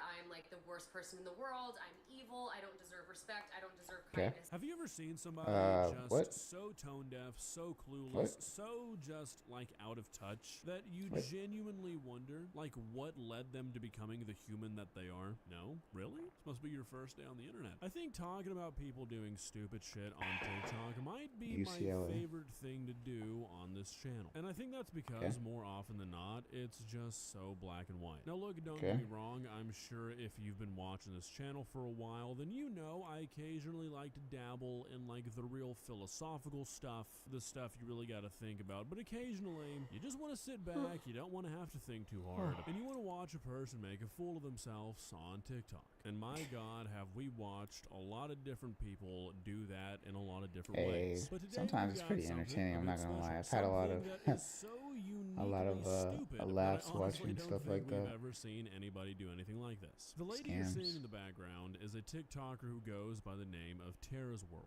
And recently she has uploaded a series of TikToks that paints her in just one of the most stupidly bad lights I have ever seen somebody go out of their way to shine at themselves. She posted this video where she was asking her audience if I'm kind of questioning whether or not we should go out on this note, because I feel like everything else was pretty chill.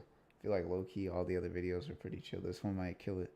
Let's see though. New Year's party. And let's see though. Her followers said she did, so they started talking. They arranged some sort of shipping agreements, and this follower of Tara's was supposed to send out the top. Unfortunately for Tara, the person who was going to be sending her the top is a nurse who works in the emergency room, and she had more important things to do, like, you know, saving people's lives, to get the top shipped out to Tara in time for her to get it for the new year. Now, obviously, Tara being a person who we can only assume because this is gonna turn bad. is a somewhat likable person, made a very understanding TikTok. Wait, hold on. No, that's bad logic.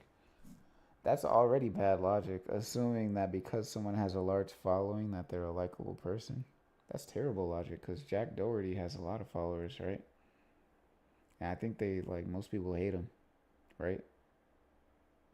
out this fan for being a secret hater who was actually plotting out this like master scheme to ruin her new year by ruining her chances of being able to wear a shirt to a party. It's genuinely one of the dumbest fucking things I've ever seen come off of TikTok, and I feel like it's a real promising sign that 2026 is going to be a year of us reaching new heights of influencer tone deaf bullshit. Yippee. Let's begin. Please subscribe. She's honestly just a regular person. This is like a really specific request, but if anyone that lives in the LA area has this, she's just a loud, like, she's just a regular girl that's like loud on the internet.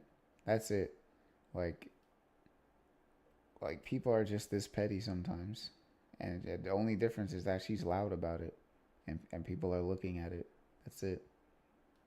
People get in their heads about this stuff all the time. From For Love and Lemons in a size small or extra small. Can I please borrow it for New Year's Eve? I need it. This is do or die for me. I want to wear the shirt so bad, but it's sold out everywhere. I looked everywhere. I scoured the internet. Okay, so obviously this is the TikTok that started this. Now don't get me wrong, I don't feel like there's anything like inherently bad about making a TikTok like this. If you really want to wear a specific certain shirt for some reason, I mean, I guess this is kind of a smart way to go about finding it. But you're gonna see very shortly that her saying that her being able to wear this top to a New Year's party being do or die for her is unfortunately not a joke. Now between the video you just saw and the one where she calls out this person for having a job in her real life, she makes this video in between, and we're not really going to be watching it, but I do think it's important to mention it because not only does she start off the video by complaining that people were trying to sell her the shirt that she so badly wants, but the entire video is her just searching for a shirt and being like, oh my god, I can't find anything, I'm fucked. And I feel like stuff like this really helps you kind of wrap your head around why a person behaves like this. If a person's biggest concern for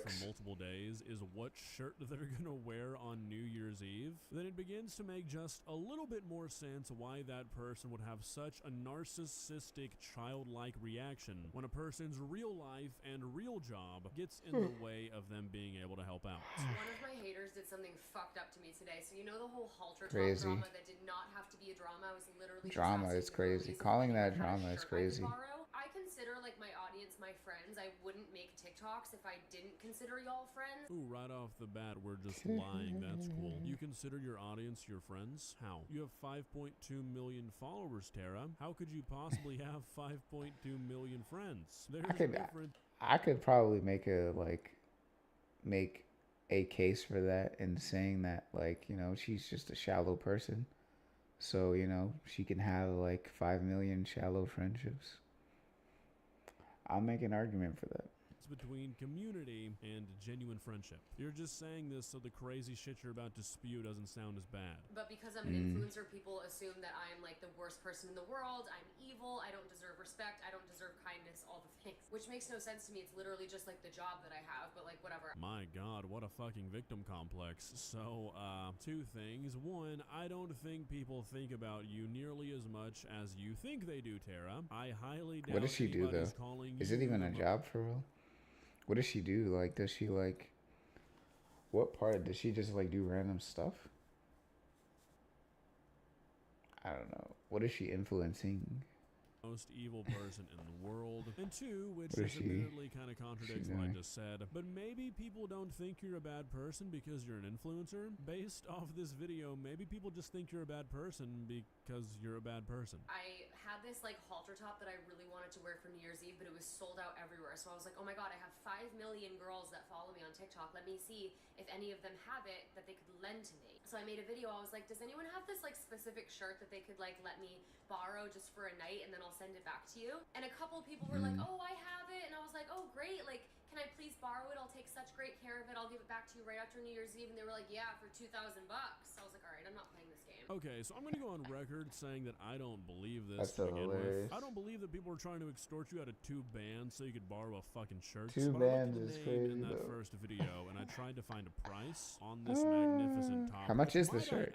It's the ugliest fucking shirt I've ever seen in my life. But the only place I could find it for sale was for sale for like $500. So, I mean, I don't know how much this was originally. I don't know if it was more than that, less than that. But are you seriously trying to complain about a person not sending you something that might be worth hundreds of dollars with no, like, collateral or guarantee low-key. Or it's not going to be ruined? Yeah, I was going to say, like, that's actually kind of, like, That's actually kind of valid, especially if she can afford it, right? Which she probably can. Breaking for your view it's actually kind of valid. Is you're the queen of it? They were trying to use me for money. I was like, okay, that's not worth it. I'm just gonna go to the mall and find a shirt there. So I planned on going to the mall today, but I got a DM late last night, like, hey, I have that shirt, like, you can borrow it. I was like, oh my god, really? Like, I will take such good care of it. I'll send it right back to you after New Year's Eve. Like, she lived in the valley. It's also kind of hypocritical. But we were chatting for a while. She seemed so nice. So today I did not go to the mall because I was like, she's Uber packaging me the shirt. Didn't go to the mall today. I was completely relying on her.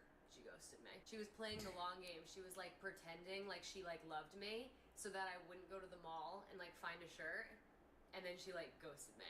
I'm honestly like crazy. Right on. If I hated someone that much, I wouldn't be able to like pretend like I loved them for as long as she did. She fucked me over real bad. Yo, she's got this whole narrative in her head, bro. Fathom what it would be like to walk around being this person. Like, seriously, what could it be like to be a person who thinks that people care about you this much and are thinking about you this often that your first thought is not, hey, maybe that person just got busy, they had something more important to attend to, but is instead, this person is a secret mastermind hater who's just been looking for an opportunity to strike. They've been waiting. They've derailed my new waiting, outfit. I'm fucked. plotting, planning. Anybody have it any harder than me? Like, holy shit, how do you exist? Don't worry though, this somehow gets worse because it continues in the comments. When the person that she was talking to comments explaining the situation, this is the conversation. Hi everyone, it was me. Oh, he's gonna read it, okay. I am so sorry. I am a nurse, and there's so many sicknesses going around, and it was so short-staffed, and I had to stay overtime. I just got off, and it's 3 a.m. I've apologized to Tara. There were many patients in the emergency room tonight. I'm not a hater. I still do love her content. Now, I don't know about you guys, but in my humble opinion, being an emergency room nurse who is tending to people having fucking medical emergencies has got to be like a top 5 her responding like that is crazy, anything, much less making where are the sure dislikes, some fucking TikTok they gotta show the dislikes. What was Tara's response? This is a grown woman, by the way. If you knew you were going to be working, you shouldn't have offered, or you could have told me that so we could have worked around it. Like, respectfully, give me a break. Tara, I think I'm beginning to understand the massive black hole that is your heart has got to be what is allowing the world to revolve around you so effectively. Because, oh my god, what are you saying? This person with an invaluable job, you know, one that actually contributes to society unlike ours, Tara, is apologizing profusely for having to work in a hospital until 3 a.m. because it affected what you wanted to wear to a New Year's party. And you're berating them for not prioritizing things in a way that benefits you? Are you fucking serious? I've seen a lot of bullshittery from TikTok influencers. This is way up there, Tara. If this is how you treat people that apparently you see as friends, I sure would hate to be in your circle. I would say you should be ashamed of yourself, but clearly that is not a skill you possess. What are you doing ending the video there, August from the past? August I was gonna end it, bro. This video was filmed on New Year's, and it was originally supposed to go out like a day or two after New Year's, but I went to New York City, and either from being on the plane, or I remember my Uber hit a really fucking nasty pothole at one point, my laptop decided to just stop working, and everything that I needed to edit this video was on this laptop. So that's why I disappeared for a week. My deepest apologies. But I figured since I still had this video like unfinished at this point, we would jump back in, because since I filmed the original video, she's uploaded more TikToks and has somehow managed to make this whole thing look even worse. The internet is a crazy place, and I know I keep saying like, y'all, it's not that deep, and everyone's like, then why are you still making videos? I'm making this video because people are commenting on my stuff and DMing me saying Tara's world values a halter top over a human life. If she had said to me, hey, I have the halter top that you want and I wish I could get it to you, but I actually have a shift tonight at the hospital, you know what I would say? I would say, oh my god, that's totally fine, like, go slay at your job, like, good luck tonight, like, love you forever, like, but that wasn't the case, and like, who cares? Okay, so hey, stuff happens, bro. Right off the bat, who cares? Obviously you were very, very upset and very, very emotional about the fact that you did not get this top, and then secondly, yeah, that is kind of what you're signaling your worldview to be. You got mad and pissed off that she didn't text you because she was prioritizing getting to work and focusing on her job over making low-key, I don't think she actually understands. Anybody meant to interpret that? Yeah, I don't think she actually understands, because like if she's in that, like, if she's in like a high pressure environment and like stuff's going on, the last thing that's on her mind is, hey, let me text her and tell her I'm not gonna be able to ship her the top. You know what I mean? This is silly. It's foolishness. Explaining this. Oh my god. Okay. So we were talking. I'm starting to regret watching this one. Talking the night before New Year's Eve, and she was like, "Yeah, I live in the valley. Like, I'm gonna get you this. So silly, bruh. bruh. It's gonna be great." We were chatting. We were, whatever. We're talking for like 12 hours about the halter top. I'm so excited. I'm like, "Oh my god, I." How are you talking for 12 hours about it? Because she said that she would give me the halter top. Then like 4 o'clock rolls around and I had to leave by like 6. She just stops answering. Never once told me that she had a shift to work.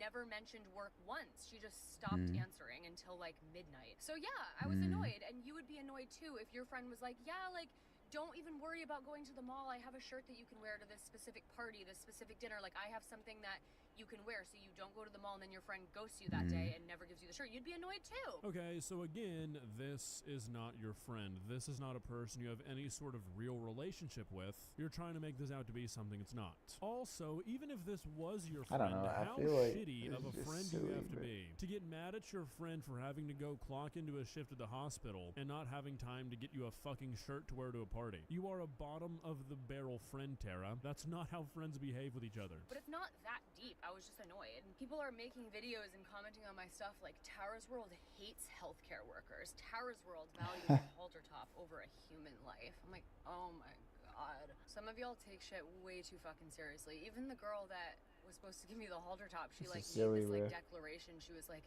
I'm taking a step back and I will be like logging out of TikTok. I'm like, girl, what? Like, what are we talking about? Everyone needs to be heavily medicated this year. Or, I What? mean, you could What are you just talking stop about? acting like a fucking child and take responsibility for your shitty actions. I'm sure you won't, but I feel like that is the best course of action here. If it truly wasn't that deep, you wouldn't have made This a is video so calling silly, this bro. person out and then berating them in the comments in front of This your is entire foolishness. audience. If it's not that I deep, shouldn't have why'd clicked you on this delete one. that video, Tara? Any explanation for Shouldn't that? have clicked on Anyways, this after one. this video, she uploaded one How more much time on we this got? topic, and it's like 5 minutes long. And it's just 5 minutes of her basically lying, like her doubling back on everything she did and said. You know, saying I'll shit finish like, it. "Oh, We're I here, know I bro. did I'll this, finish and it. I know I said this, and I know anybody This is a who's tough one, but familiar I'll with the finish English it. language would know exactly what I meant by that. But I actually didn't mean any of it. You guys are crazy. You just misunderstood me. And you know what? I'm not gonna platform that bullshit. I hate when people do that. I hate when people won't just take things on the chin and apologize for it and say, hey, look, I messed up. Let's move on. It's so annoying to me when people won't just own up to the shit they did. Everybody who watched these videos saw your true colors, Tara. You can't just go back and try to explain away how everything you did not actually mean what everyone knows it means. That's not how it works. But based off your reaction to all this, I don't really expect you to ever understand that. The internet will forget about this in a week. Seems like a lot of your audience likes the whole like mean girl shit anyways because people have been backing you this entire time. All you've managed to do here is kind of Barbara Streisand yourself when you could have just said, you know what, my bad. Anyways, I think we've all seen enough of this lady. Gonna send you back to the old me for the original outro. Well, guys, what are your thoughts? Okay, there Am we I go, just yeah. a hater? Personally, I think it's in the I don't video, see it right? that way. Trying to help you out. Yes, yeah, we're good. All right, that was it on the video. That's it on the stream, honestly. Yeah, we're taking it off for now. That's gonna be the last one. Right? 2 unavailable videos are hidden. What? Nah, that's not anything relevant. Pretty sure that was the last one. But that's gonna be the video. That's gonna be the stream. If y'all enjoyed it, let me know. You know, we'll talk about it. That was a cool one today. I liked a lot of these, honestly. Looking at the whole Imagineering ones, Disney Magic and stuff like that. Pretty cool stuff. I enjoyed it. I am really tired though right now. Not gonna lie. So yeah, we're gonna end the stream here. Thank y'all for pulling up. Thank y'all for watching. And yeah, that's gonna be it for now. Go ahead and like and subscribe if you're new and you wanna see some more, because we're definitely gonna be doing some more. But that's it for right now.